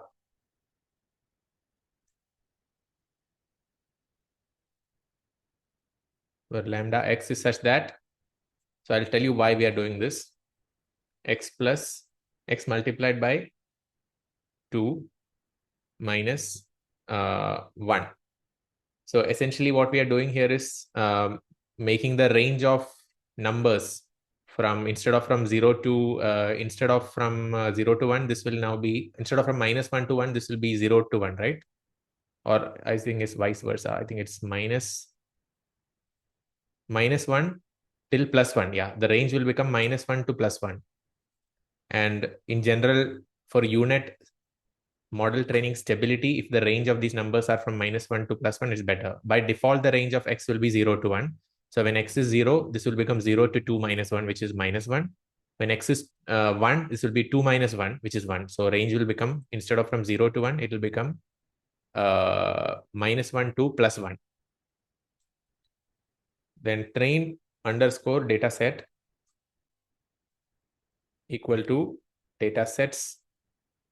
So here we will use the Gemini suggestion because we are going to use MNIST. Actually, let's use fashion MNIST initially. Fashion MNIST root equal to /data. That's the folder where download will happen. Train equal to true, download equal to true, transform equal to transform. So this variable is what we are passing here. So if this is now transform underscore 1, you have to pass transform underscore 1 here. Okay. And then we don't need test data set here because we are just generating. We don't want to look at the quality of generation using testing because we can just, as a human, we can see how good the image is, how good or how bad. Then train loader is equal to data loader, where we are passing the training data set. We are passing the batch size, which was defined over here. And then shuffle equal to true, just to shuffle the data set. So these are the only two lines of part of the data set, getting the data set ready. Batch size is not defined. Okay. Okay, done. So now we can define hash forward diffusion.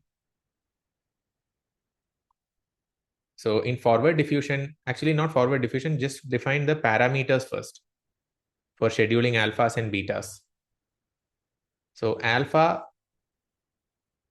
is equal to, we can define alphas as 1 minus betas. So betas is equal to torch dot linspace, which will create a distribution ranging from 0 to 0.2 in steps of 1e minus 4. So 1e minus 4, comma 0.02. So 0.02 to t, where t is 1500. Then this is 1 minus betas. So now this will be, betas will go from 0 to or close to 0 till t, but here we are starting with 0.02. Alphas will go from 1 to whatever is the highest number of beta. So 1 to 1 minus beta. Till there, alphas will go. Now we have to define alpha bar and beta bar. So alpha underscore bars is equal to torch dot cumulative product. So this cum prod is like cumulative product. It will produce the pi operation, which we discussed. So pi is the pi from I equal to 1 to t, where inside the pi it is alpha I. So alpha 1 multiplied by alpha 2 multiplied by etc. So this is along dimension equal to 0. So this will produce the, actually this should be alphas. This will produce the alpha bars, which will look like, if you are training something, alpha bars will look like this ultimately, something like this. Okay. And let's run this. Now we can implement time embedding, but I think that we can do once the forward diffusion is fully ready. So forward diffusion parameters are ready, but forward diffusion we haven't defined.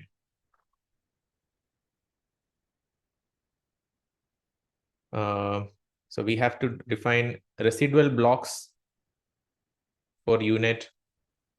We have to define attention block in the middle of the, so UNet has in the middle of it an attention block inside the UNet bottleneck over this blue color block. Let me just delete the annotations. So this blue color block is the attention block. These red color blocks are residual blocks. So we just need to define it once. We don't have to define it again and again. Okay. So, and then, so attention block is for self-attention. Then we need the DDPM UNet. This UNet will consist of residual blocks, attention blocks, and rest of the items. So first, let's define the time embedding. Forward diffusion we can come after that because it's anyway an equation. Define underscore underscore or first class time embedding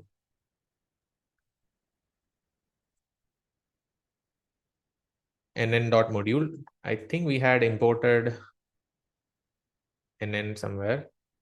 Okay, we have not imported nn, so let's do that also. Import torch dot nns nn.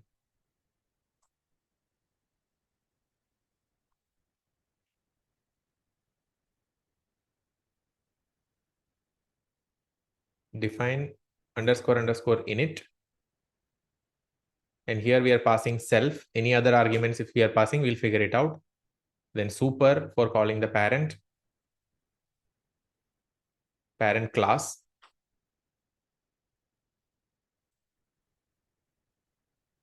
And self dot dimension is equal to dimension, which is the embedding dimension for time. So we have to pass this here. So I don't think we have defined the dimension anywhere yet, but we will define it soon. Then define forward self comma t, where t is the time. So in time embedding, half of the items are embedded using cosine function, half of the items are embedded using sine function. I'm not going to go into the detail of this. This is done almost not universally, but this is done very frequently in creating embeddings which are not necessarily learnable embeddings. Sine and cosine embeddings are already defined embeddings, whereas learnable embeddings means you will use nn dot parameter. So the half of the dimension is self dot dimension divided by 2. And then we say frequencies. So I'll just show you the equation. Sine and cos embedding in position embedding. So we are currently embedding time, not position. But essentially it will look something like this. A series of sines and series of cosines will define the position embedding. This was the case with the attention is all you need paper.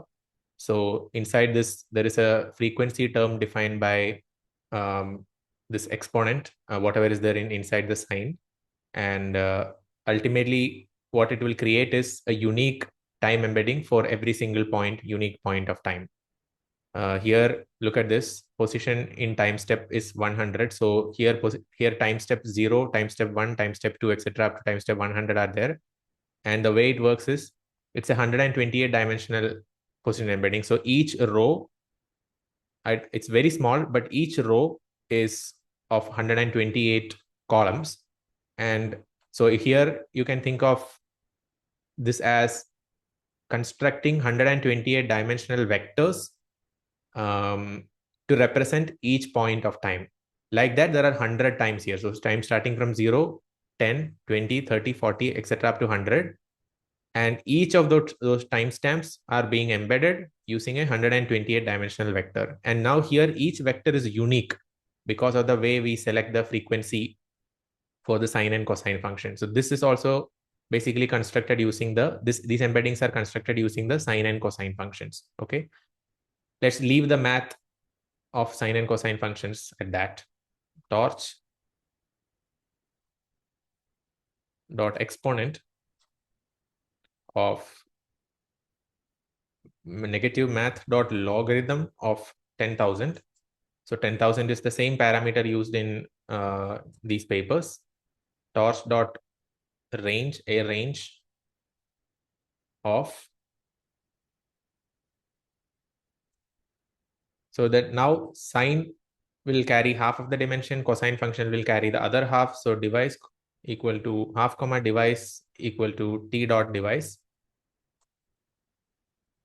and divide by half.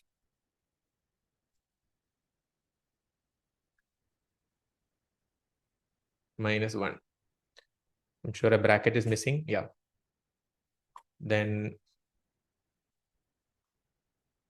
arguments equal to t none plus frequencies of none comma 1. I'm going to go a bit fast here simply because if we spend time here, unit, we will not get time to spend on the unit because that is a DDPM specific thing, not embedding, not the time embedding. And then we say return or output is equal to torch dot cat for concatenation.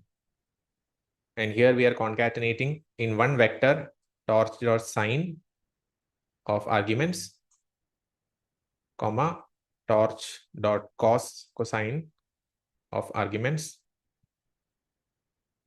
And this should happen along dimension equal to 1. So we essentially construct for any given unique point of time, we are able to construct sine and cosine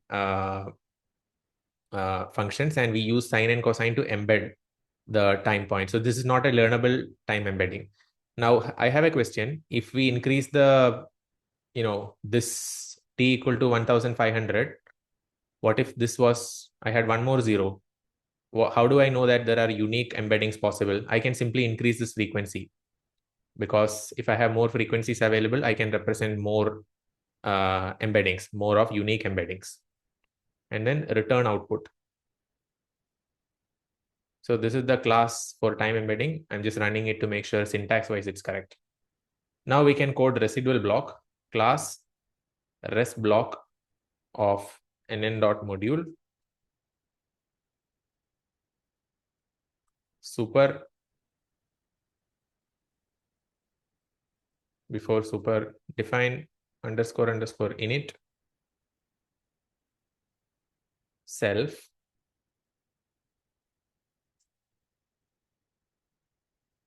super dot underscore init, and we say self dot dim. This we already did. I think self dot first item in the unit is convolution. So first we need to define convolution, and then we will have image in the size of, okay, actually this convolution we'll define separately. For residual block, ultimately what we are doing is we are going from 64 to 64. So in some residual blocks, you keep the channel dimension the same. In some residual blocks, you are doubling the channel dimension, but the spatial dimension is not changing in the residual block. And in some residual blocks, yeah, here also in this residual block also, channel dimension remains the same. Previously, it was 128. After residual block also, it is 128. In this residual block, channel dimension remains the same. And in this residual block, channel dimension actually here decreases 128 to 64. Here also it decreases from 128 to 64. Okay. So we need to define some residual blocks to take care of all of these different conditions. So self.norm1 equal to nn dot group norm. So here we are not doing batch normalization. Apparently batch normalization is unstable because the batch size is not as high as it should be. So they did something called group normalization, where 32 is the input and output is the channel dimension, which was defined using base channels, which was 64 here. So base channel is 64. That is what we are going to pass here, but I have to define that in self. So input channel, then output channel, and then time dimension, time dim. Self.norm equal to, okay, self I have to pass, yeah. And then self dot con1 is equal to nn dot con2d. This is normally done, and then input channel is whatever is the input channel dimension, output is whatever the output channel dimension, and 3 is the filter size, padding equal to 1 to ensure that after applying convolution, your spatial dimension is not shrinking, because if padding is 0, spatial dimension will shrink. In the original UNet paper, if you look at, they did not introduce padding, and because of that, the spatial dimension was shrinking. It was a little bit weird.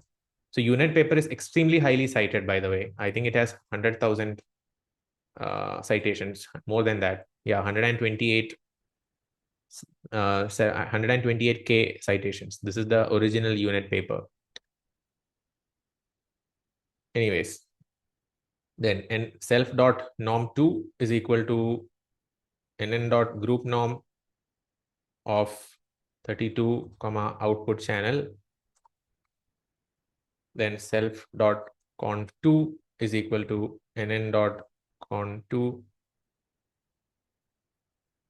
of output channel comma output channel comma filters is equal to 3, padding is equal to 1.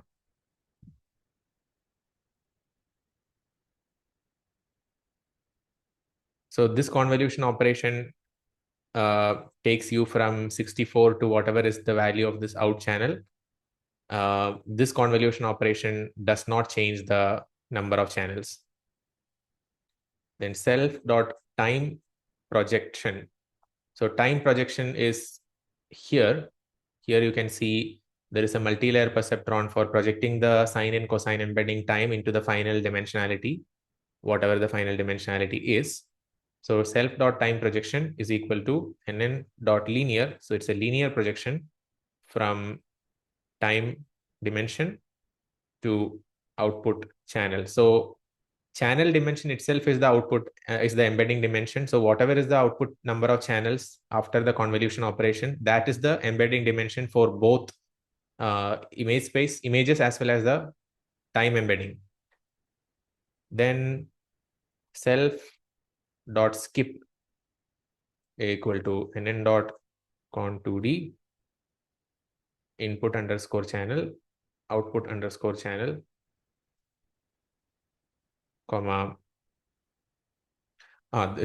This depends on a condition, right? So if input channel is not equal to output channel, then do this, else nn dot identity. So if input channel and output channel are different, that's when you introduce the skip connection. So equal to nn dot, I think the syntax is correct. We can figure it out. So if the input and output channel dimensions are different, then you need a 2D convolution to project back from input channel, whatever that was, to output channel. If the dimensions are the same, then you define the skip connection as just an identity operation. Then define forward.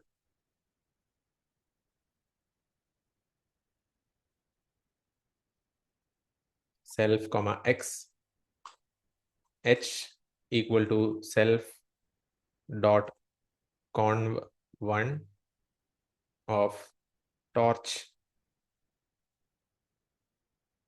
dot ReLU. Okay, so first, what do we want to do? We first want to, let me delete this. We have x, and we are first doing group normalization. So self dot norm 1 of x. Now, after doing group normalization, we are passing it through activation function, which is ReLU. So then torch dot ReLU of this, and then after passing through ReLU, you're passing it through the first convolution operation. So self dot con1 of this guy. That is the output coming from the first convolution block in the residual block. So that is h equal to this. Then we say h equal to h plus skip h plus time embedding. So self dot time, and this time embedding you can see everywhere in the figure, wherever there are residual blocks. So this is the first time embedding, second, third, fourth, fifth, sixth. So there are 6 residual blocks. Every single one of them is getting time embedding as one of the inputs. So h equal to h plus self dot time underscore projection.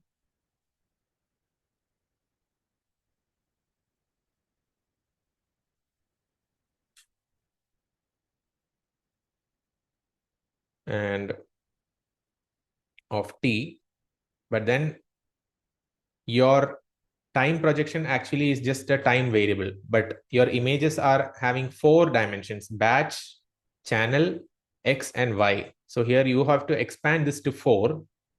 So this comma, none, comma, none. Actually, time has 2, as we have defined here, time domain and frequency. So, and then I think there is a syntax issue here. Self.time project of t, because t has not been passed. H equal to, now we use this con2 and norm2. So I'll copy this and paste it here. But then this should be norm2 and this should be con2 of not x. This should be of h, because this h we are passing here. And then you just return h plus skip connection. So self dot skip of x. So the skip connection you can see in the original paper. So this is the skip connection and it is applied in after the residual block where the channel dimension is different. So the channel dimension now has gone from 128 to 64. Actually, channel dimension has not gone down here.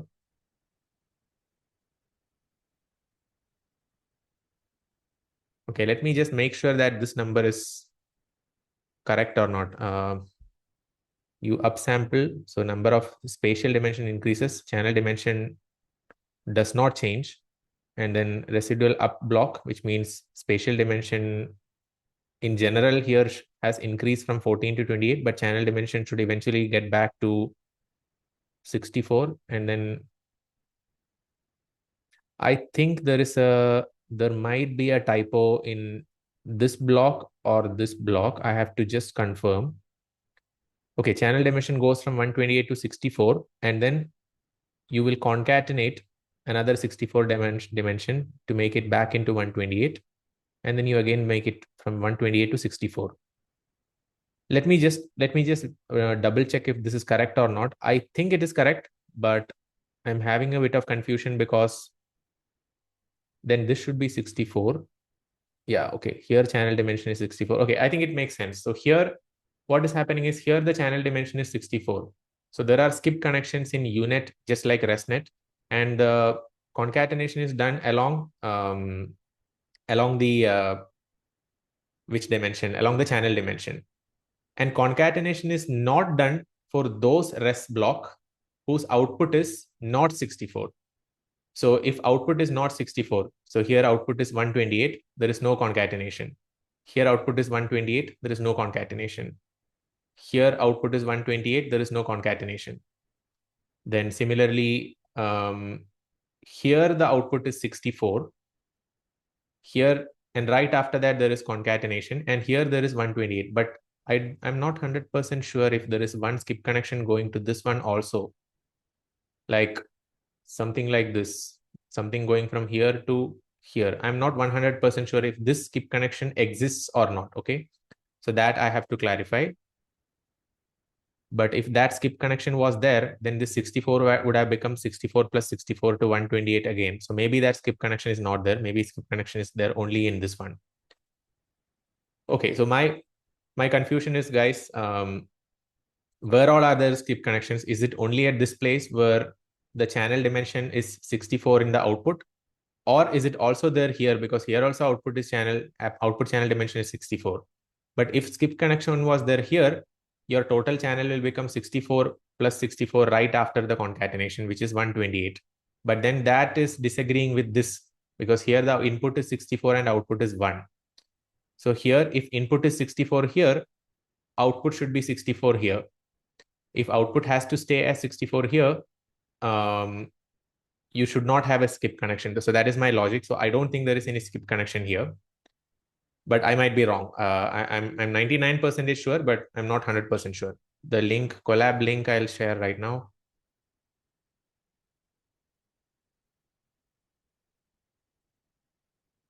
That's the link. Okay, so this is the REST block, and this is commonly used as REST block for all the, for the entire unit architecture. Now we can write attention block, attention block, and then dot module, define init and self comma, maybe one more thing we might need. We'll find it out. Super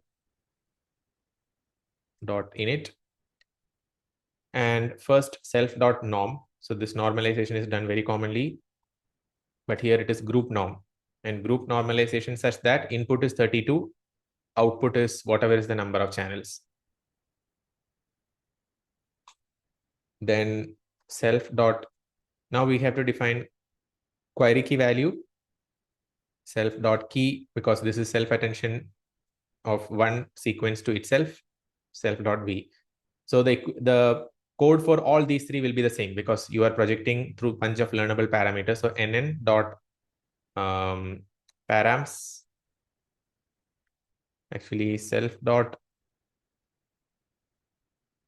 q equal to nn dot conv 2d, because you are using a 2D convolution to convert your images, because you have two-dimensional spatial information plus channels, and you have to flatten it all into one single sequence, and that sequence you are converting into query, that sequence you are converting into key and value. So nn.con 2d from channel to channel, but then the convolution filter size will not be 3, it will be just 1.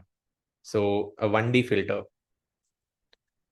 And same 2D convolution we can use to convert. So a 1D convolution is used to convert the query key value, convert your input image-like features into query key value sequences.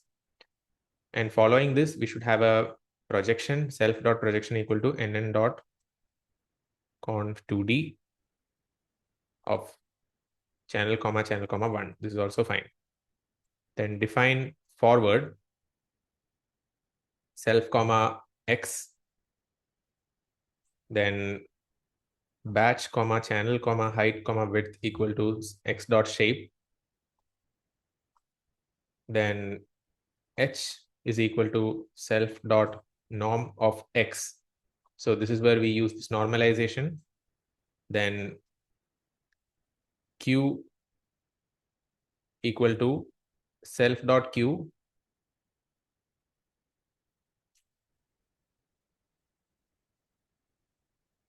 of h, and but we have to do a reshaping, but I'll do that after I write this. And k equal to self dot q k of h, and values is also the same, v equal to self dot k of h.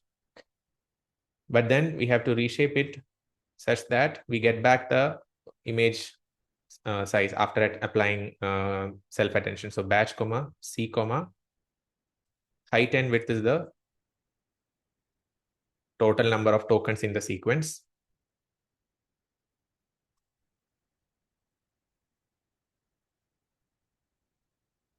So one mistake in what I said is we are not getting back the image size yet, because unless we unpack this dimension, we are not getting it back. We are just getting the sequence of tokens over different batches and channels.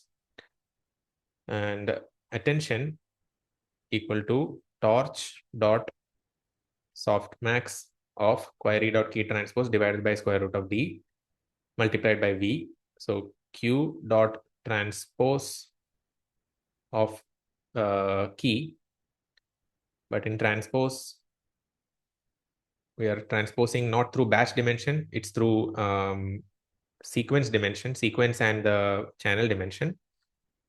Channel dimension is same as the embedding dimension. So C is the embedding dimension basically. 1, 2 multiplied by k, or at k, divided by, we should do square root of dimensionality, embedding dimensionality, which is math.sqrt of embedding dimension is this C itself. So that is query.key transpose, softmax of that. But we do this along dimension equal to -1. So this is attention weights, but we have to multiply with value to get context vectors. So output equal to, or we can just call it as H. H equal to attention multiplied by V dot transpose along 1, 2, and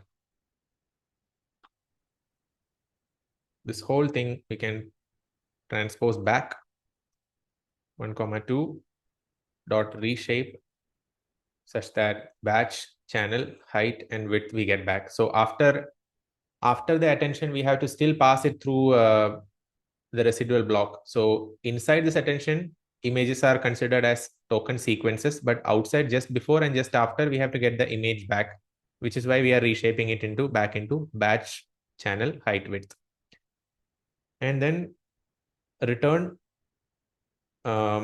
x plus self dot projection of h. So this is finally the, so basically you are adding context to your input. Self dot k I did instead of, oh yeah, thank you.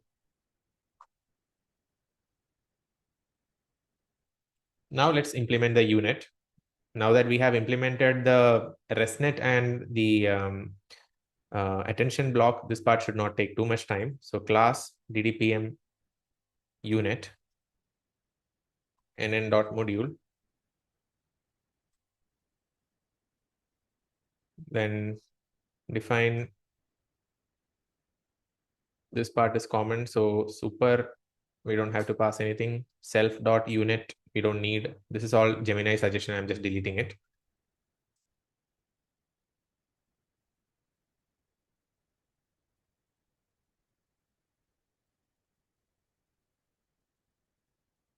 Time dimension is equal to base underscore channels multiplied by 4. So base channels was defined as 64 outside this, which is why we don't have to pass it here. Then self dot time MLP. So time MLP is used for this projection. So self dot time MLP is equal to nn dot sequential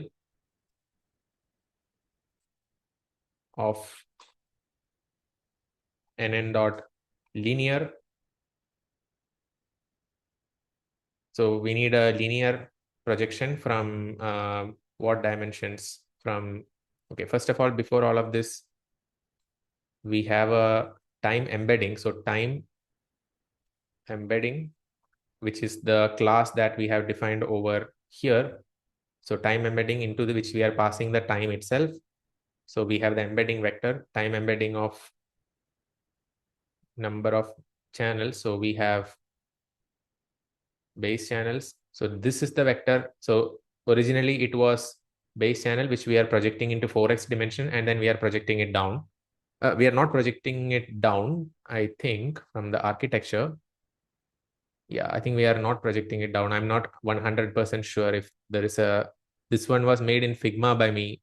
I'm not 100% sure of this. B comma 256. After this, there is a, because 64 is projected to 256 and projected 256 is projected back into 64.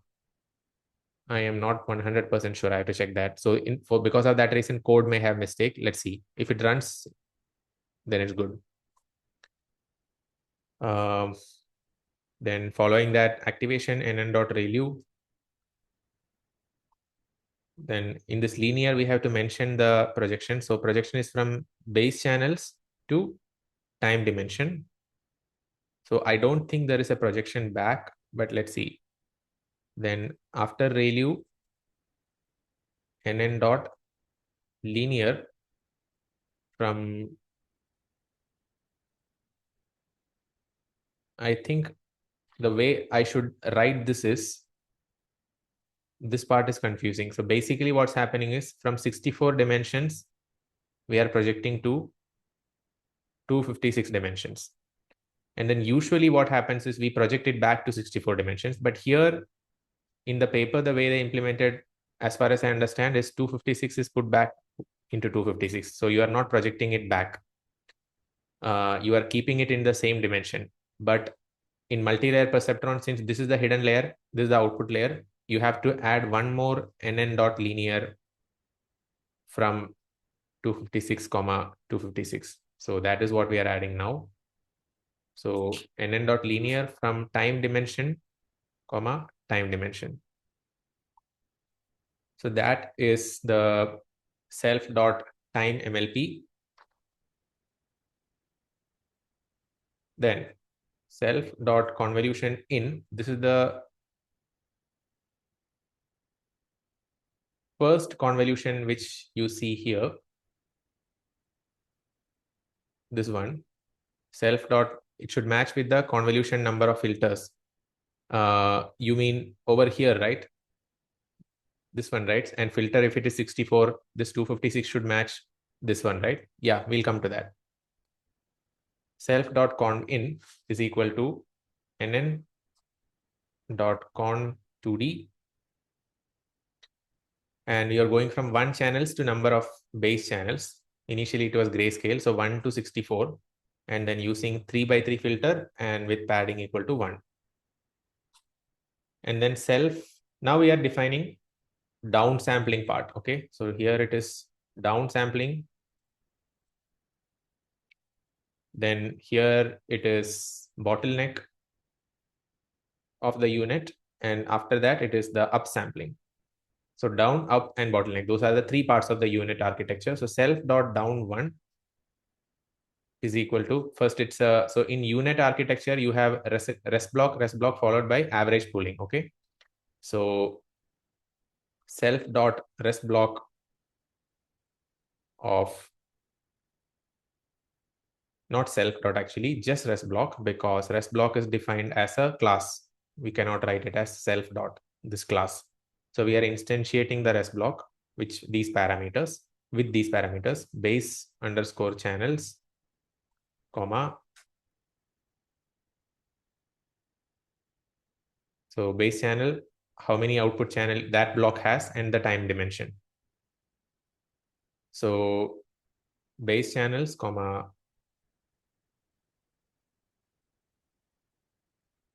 time underscore dimension, but then output channel was same as base channel, I think, after the first rest block. Yeah, output channel was not changing, so that was also 64. Base channels comma time dimension. Now the question which Kamal has asked, if this time dimension is equal to 256, how does it go well with the rest block? So in rest block, let's see how is it handled. So in the rest block, the only thing which we are doing is we are using this time projector where, so this is how it is handled, Kamal.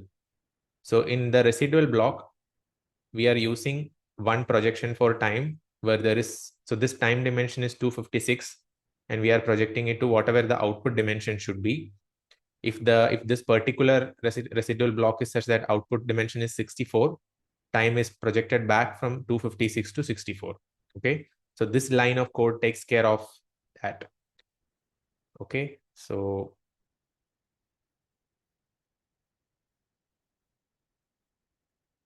this is self down 1, and then self dot down 2 is equal to same thing. It is also a residual block, but let's see here the number of channels in the output is doubling. So here I can just say 2 times base channels in the output. That's the only difference, or base channels multiplied by 2.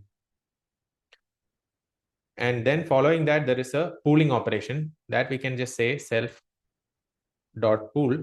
So this pooling operation reduces channels or spatial dimension. What does it reduce? It reduces the number of, it reduces the spatial dimension, not the channels. Average pool 2D of 2. So this will shrink the spatial dimension by half. Then we can come to the bottleneck part. Bottleneck had 2 ResNets residual blocks and 1 self attention in the middle. So self dot the middle bottleneck part 1 is equal to something, then self dot attention is equal to the attention, then self dot second block in middle 2, which is equal to something. Then here also it should be rest block, but rest block such that number of channels are input and output are 128, which is double the number of channels. So here all of it should be base channels multiplied by 2. So this should be base channels multiplied by 2. This should be base channels multiplied by 2. And same thing should repeat here also. And in attention, we already have a class here, which is called attention block. So for self dot attention, it is equal to attention block of, we have to pass base underscore channels multiplied by 2. Why is that? Because in the attention block, the number of channels that it's handling is same as whatever is there in this rest block. So if this rest block is handling number of channels multiplied by 2, which is 128, 64 multiplied by 2, which is 128, that is what we should pass to attention block channel wise. And then the upsampling. In the first part of upsampling, there is an upsampling operation. So self dot up equal to this. But then there are two residual upsampling blocks. So that we can call as self dot up 1 and self dot up 2. So these are the 3 blocks, but concatenation is there in between, but we don't need a block for it. We can simply do that in the forward pass. So we are having a self dot up for this, self dot up 1 for this, self dot up 2 for this. For concatenation, we just implement it in the forward pass. No need to define it like this. So nn dot upsample, say scaling factor is equal to 2 because you are scaling the spatial dimension by a factor of 2, scaling up, not scaling down. And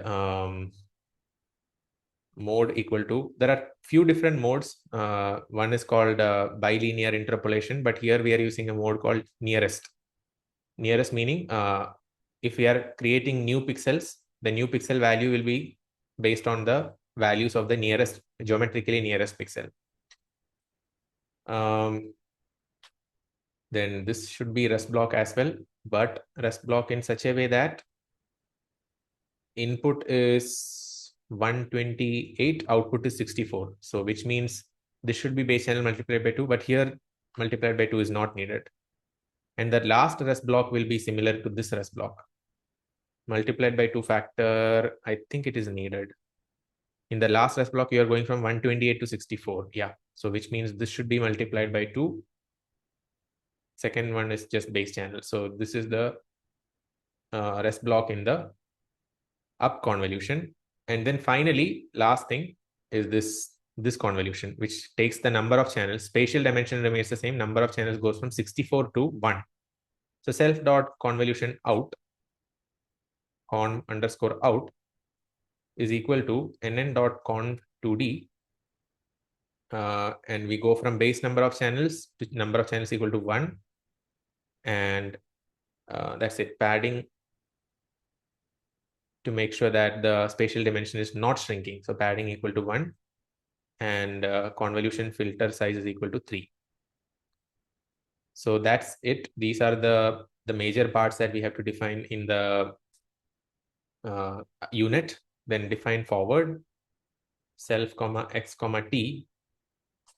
Then t is equal to, so time embedding, self dot time MLP of t. So time MLP we have defined here. Then I think this was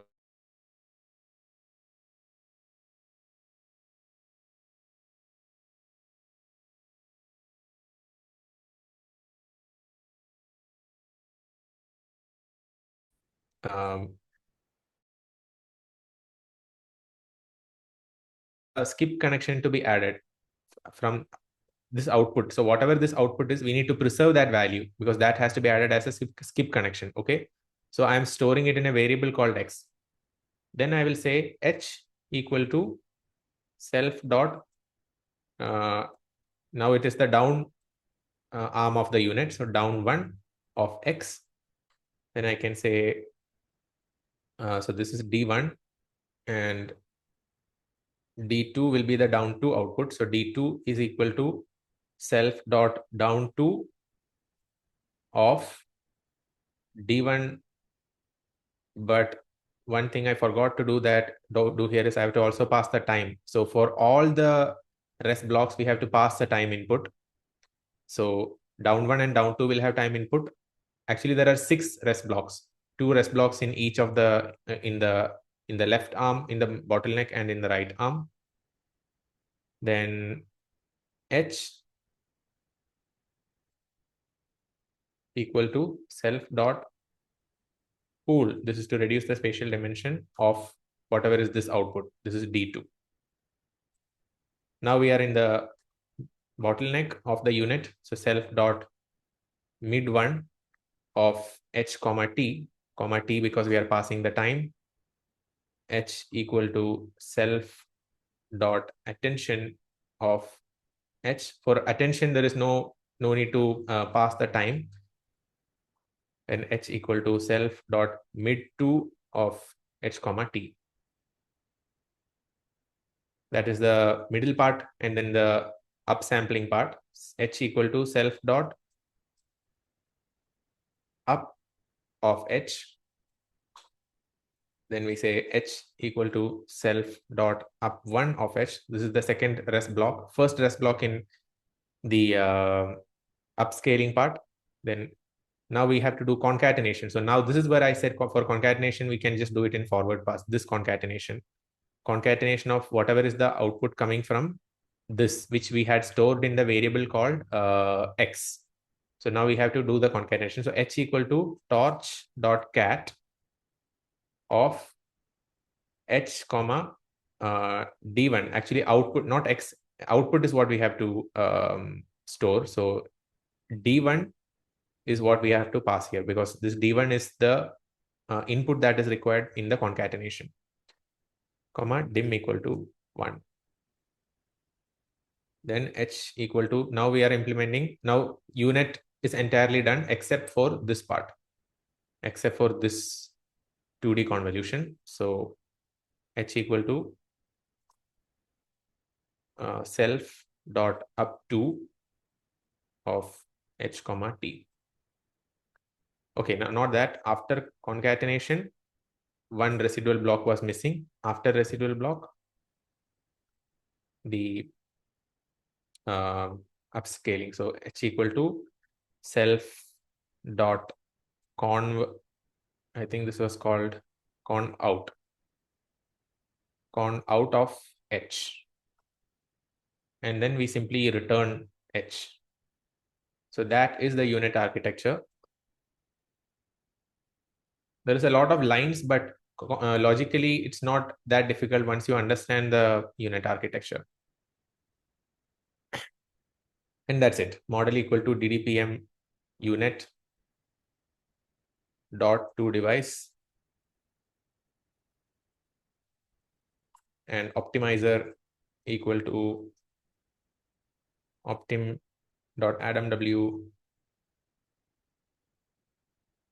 of model dot parameters, comma learning rate equal to, we had used some variable up here, LR,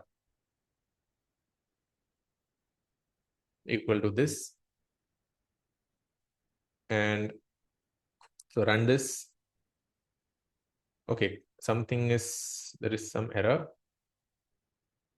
model equal to DDPM UNet con 2D init missing one position argument. Okay. And that is in the skip. Okay.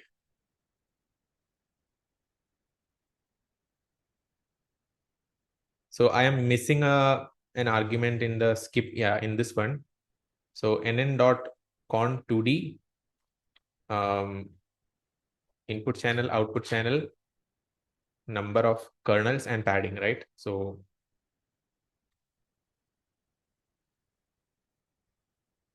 just one.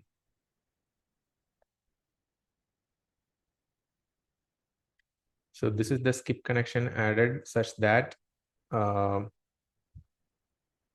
if the channel input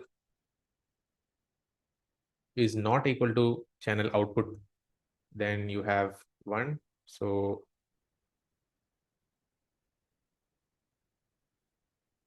you're going from input channel to output channel. I am a bit confused about the syntax here, whether it should be 3,1 or because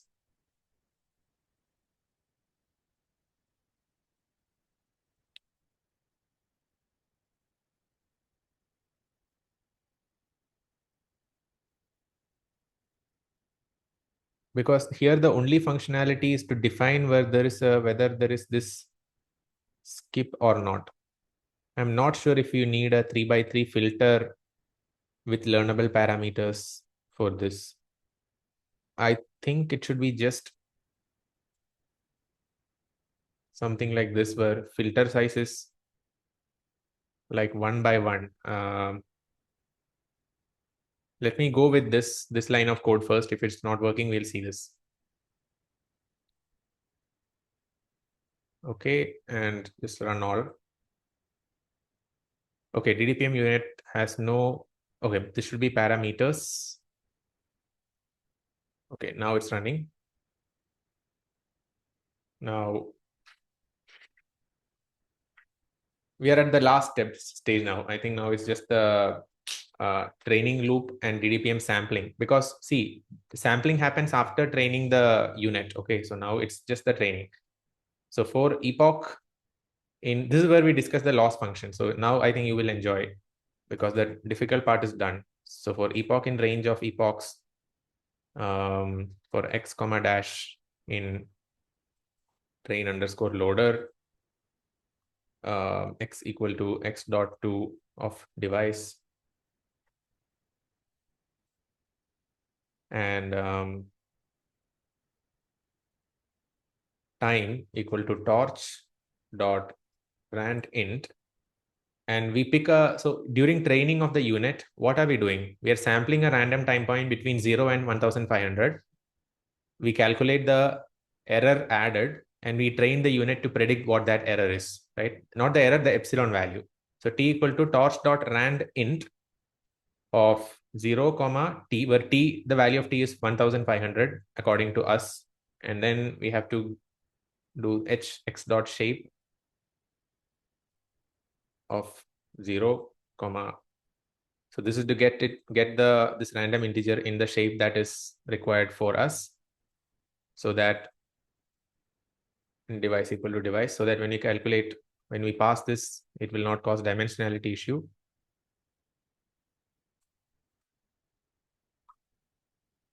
And then now we predict the noise. This is where DDPM is coming. Okay, so noise predicted is equal to DDPM unit of xt comma t, right? So x comma t. Then loss is equal to, it's the difference between predicted noise and actual loss squared, and you can take a mean for different data points. So noise is equal to loss is equal to noise predicted minus actual noise. Actual noise is what? I don't think we have defined it here. We had to first do forward diffusion. So noise, let me look at the forward diffusion. We haven't written the forward diffusion yet, right? underscore diffusion. I don't think we have written the forward diffusion. It's missing.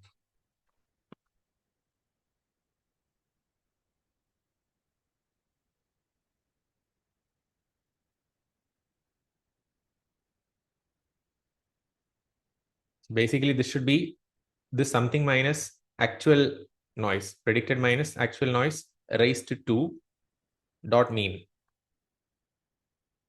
Something like this. But I don't think we discussed about writing it, but we should have written it here.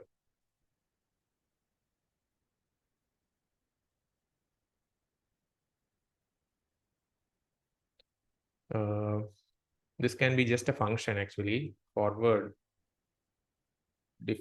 diffusion.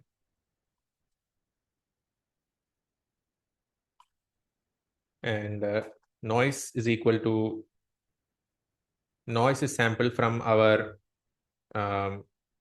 normal distribution, which is similar to the x naught, which has to be passed here along with the time step. So in forward diffusion, x naught comma t, then square root of square root of a bar, or a with a dash on the top, is equal to torch dot sqrt of alpha bars, which is this, of t, or of t, and this is just a number, but we need to expand it to 4 dimensions. It has, because image has batch comma channel comma width comma height, then square root of 1 minus ab, or a bar, alpha bar, is equal to torch dot sqrt of 1 minus alpha bars of t. And this also you convert such that you add batch comma, yeah, t is time steps, correct? Because in forward diffusion, we are saying starting from image x0, find the diffused or noisy image at time t. Then xt, this formula you know, sqrt underscore alpha bar multiplied by x0. This is the scaled original image multiplied with the factor, multiplied by this guy with the sampled noise, with noise. And we just need to return 2 things. Return the new image and also the noise, this noise, because this noise we'll have to compare with our predicted noise by the UNet. So this is the forward diffusion function, and copy that function's name and paste it here to predict the noise. So forward diffusion of x0 comma t should give us access to xt comma noise. So this is how it should be.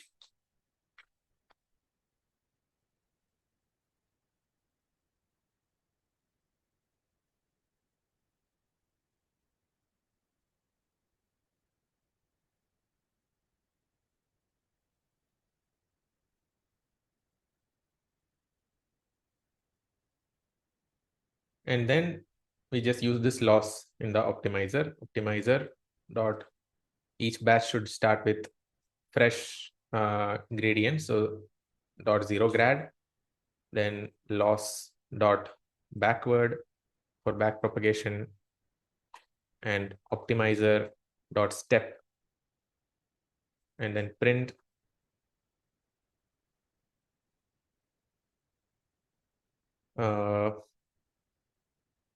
epoch number. We need the epoch number, so epoch number is epoch plus 1 out of epochs,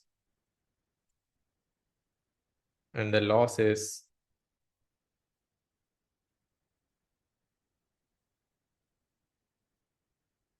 loss dot item. To DDPM, should we pass x or xt? So, okay, that is a great question. So first of all, let me just put all of this under the for loop. Yeah, it should be xt because DDPM is trying to predict noise based on xt. Thank you so much. And but then I should define it properly. Okay, let me do this. X equal to x dot device. So this is the actual x from the data loader, and t is the time, which is we are saying okay, create a noisy image at any random time. So to forward diffusion, we pass x and t to get xt and noise. This is also correct. And then the predicted noise from the UNet is based on model. It should be model actually. Model of uh, xt comma t. That is also correct. Loss is so please note this. We cannot directly use it. We have to use this model variable. Then loss is equal to predicted noise minus actual noise the whole square. I think rest of the things are fine. I don't see any mistake. And loss is equal to loss dot item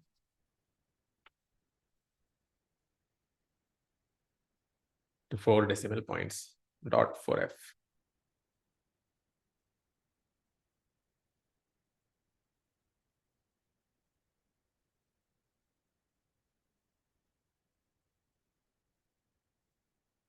Okay, so now if we run this, what's going to happen is this will be very slow, but I'll show you how slow it is. Then I will show you how to run this on run pod. Okay, for x comma in train loader.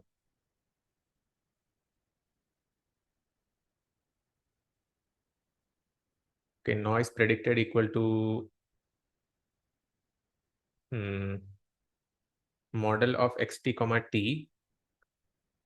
Positional argument t is missing.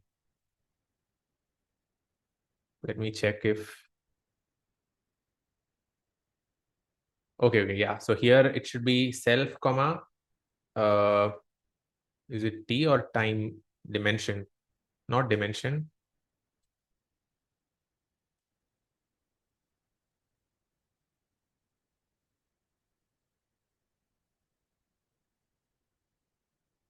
Time dimension is out defined, I think, here itself. Base channels are defined outside. Rest block dot forward is missing. Okay. Inside the model,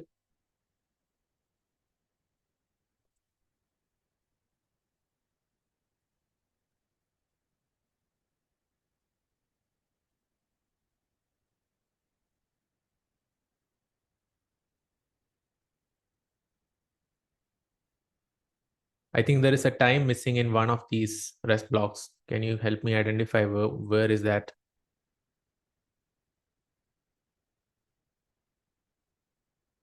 Time dimension.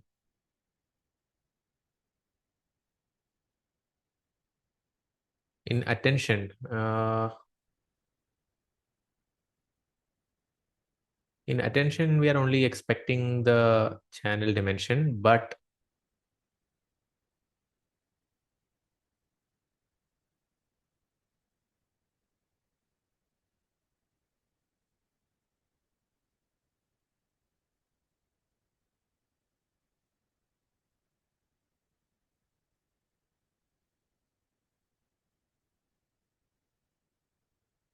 I'll share the original code with you. Just try it. If you can figure out where the issue is, that will be great. So this is the original code, which works because I have run it.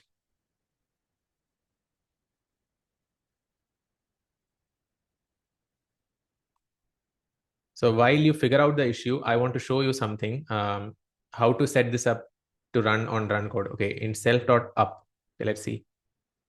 Self.up scaling factor. In upscaling, no, time dimension we are passing only into residual blocks, right? I don't think we are passing time dimension to up blocks. Let me check in my up one. In up one,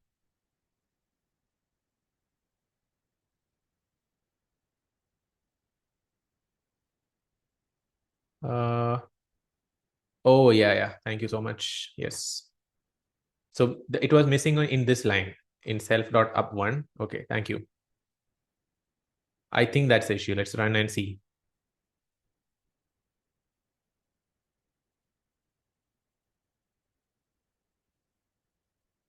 Yeah, it's running for sure, but it takes time. So now let's see how runpod handles this. So in runpod, you can just set up an account. Of course, you have to recharge for some money. I have put some $100 and something because we use runpod for many projects.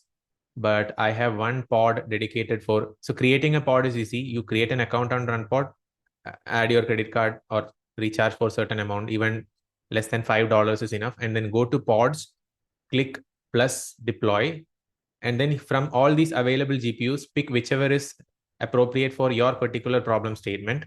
It's completely dependent on data set and what type of training or fine tuning are you going to do. I think for this one, I chose RTX 5090 or something else. Let me check. So this one is RTX 5090, which is costing me. So this 0.9 per hour is idling time, which is the store. They give us some storage space. So there is some expense associated with utilizing their storage. But if you are running, there will be extra expense. So what I think you should do is create a pod, run your code, then download everything which you need, which you got from the code. Once that is ready, just delete the or terminate it like this. So stop pod so that you won't incur any expense. So the way this works is you click, or once you click deploy, you will see something like this, where a Jupyter Lab hyperlink will show up to open Jupyter Lab. And if you click this, Jupyter Lab will be opened, but this Jupyter Lab will be opening on runpod's server. Okay. So whatever files are there will be there on runpod server. So what I have done is whatever I wrote in Colab, I just downloaded as an IPy notebook and I just uploaded like this as an IPNB, and then that code is what you see here. And then here actually running execution is much faster. The slower part was data download in my opinion, but let me just first run the code and I'll just show you the generated images. So these are the generated images from Fashion MNIST. I think I can just directly run this once. Yeah, see, so I trained instead of MNIST, I trained for Fashion MNIST, and each time now our DDPM sampling is generating image from a pure noise image. So you can see that these images, if you remember, the variational autoencoder lecture, this is much better image than variational autoencoder because there such features inside the t-shirt was not coming. How do you select a specific GPU? So what I look for is mainly the cost. Okay, if I have time to wait, I don't care about the running speed. So if you look at the pods here, some of them are $4.99 per hour. So this I will not choose. This I will not choose. I don't need it. But the good thing is these GPUs are also faster. So your code may execute fast. So actually, there is a lot of science that goes behind figuring out what GPU works the best for you if you really want to do cost optimization. For running toy codes, I really don't care too much about cost optimization. I just go with a relatively cheap GPU, which is featured here for general purpose use. But if we are doing fine tuning, so currently we are training a 200 million parameter model from scratch for on a Hindi data set. So that we plan to release that model in public. But then when I'm doing that, I want to really cost optimize. So at that time, we are considering a lot of factors. Actually, Dr. Raj is soon releasing a playlist on GPU programming itself, not GPU programming per se, but how to think about what GPU is doing for you to cost optimize and how can you do it yourself. But I don't have a great, unless it's a specific data set that I know what it is, like a data set from Hugging Face, which you want to train on. And if a paper which use that data set is mentioning they used A100 GPU, 8 GPU hours or 40 GPU hours or whatever, that will give me an idea. Okay, this is the expected total runtime. And if I use this GPU, how much cost difference I can find. That can be calculated. But other than that, for toy datasets, I have no idea how to pick from this. I simply pick from the featured section. whichever is relatively cheap, I pick that. But then if you pick a very cheap one, I think the speed of execution will also be slow. So I don't know, the final cost will depend on your per minute or per hour cost multiplied by the minutes or hours for which you are training. So to answer your question, I don't have a great answer unless I know the specific data set. Anyways, yeah, how do you do it with custom data set? Do I need to upload it to Runpod? Exactly. So currently we are also training a ResNet 50 model on Runpod on one of the custom data sets. So that custom data set, we had to upload it here, and because Runpod also gives you storage space. It's not just like a RAM. So you can upload it and then you can, but that uploading step will be a bit slow depending on your bandwidth. Now here, I'll just show you the speed of this execution just once. Let's run this. And this time I'll run for MNIST. Actually, MNIST images are not extremely good, but they are okay. Let me just show you. So here, data download was a bit slow yesterday when I tried for the first time, but the epochs were fast.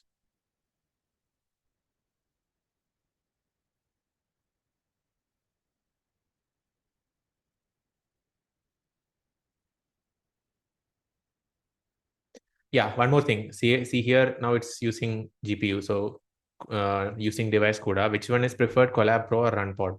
Collab Pro has a lot of limitations. RAM is limited. Then keeping the collab alive is a pain, because at the end of the day, if you close it, it's gone, right? But RunPod has no such issue because it's running on, unless you terminate it, it'll be running. So RunPod is of course much better. No, hands down, this is better. It's easy also because you can use just like Jupyter Lab, you can run it. Only thing is, expense wise, I'm not 100% sure how does Collab and RunPod compare. Yeah, see, already 3 epochs are done. 3 out of 20. But here on this one, how many epochs are done? Not even a single epoch is done. So I just ran the code on GPU. It's already wrapping up. So Azure ML Studio or RunPod, I have no idea. I don't know how to look at it cost wise. I will ask ChatGPT. I don't have an answer right now. But I hope you can see how fast at least the epochs are. I'll do one thing. Let me just run for, instead of 20 epochs, just run for 5 epochs and let's see. So 5 and train.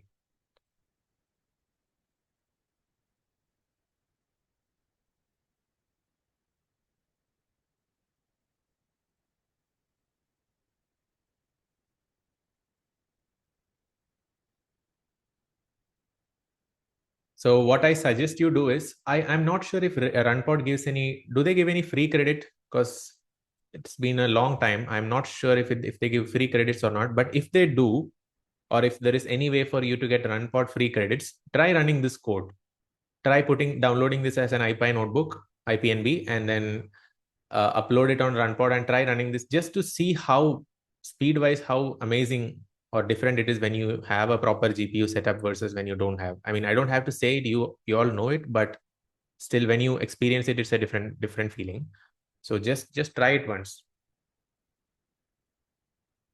So I'll just run these 5 epochs and then I'll show you for MNIST dataset how good the images are. In fact, in my experience, it is not as good as variational autoencoder. I thought variational autoencoder with a good latent space dimension was giving better quality images um, than this, but I'm not sure, right? I don't know. Maybe I have not run it for enough time steps. Here, 1500 is not enough, maybe. But whatever, in general, I asked this to Rajat also, who recently had same experience. So Rajat also mentioned that getting extremely good quality image on DDPM was difficult.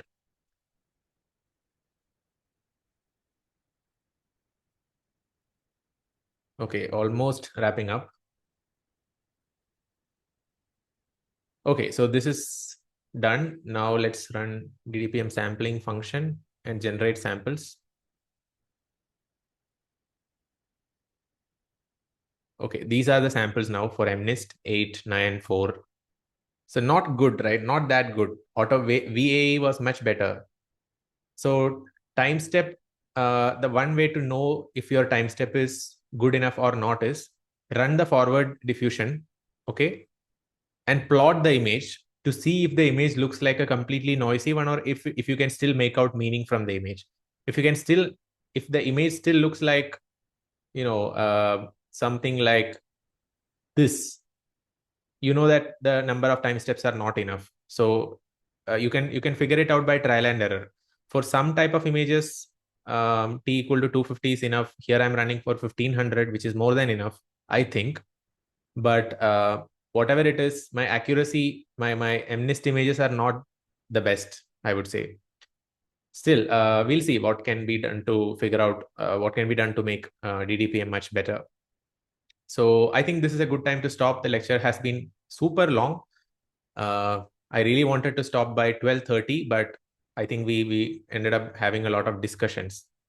So please try this. Please try RunPod once. One last thing which I want to mention is, let me open the course portal once. Just give me a second.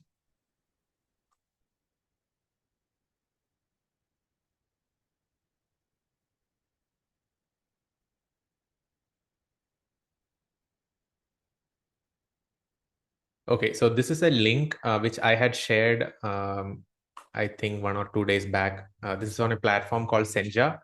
You can leave your, if you like this course, you can leave what you liked and like a testimonial on Senja. If you are submitting a video testimonial, which we'll not be sharing without asking you, it will be, you will get a coupon code for all the courses which is mentioned on courses.vijwara.ai. If you go to this link, there are a bunch of amazing courses. You will get a discount access.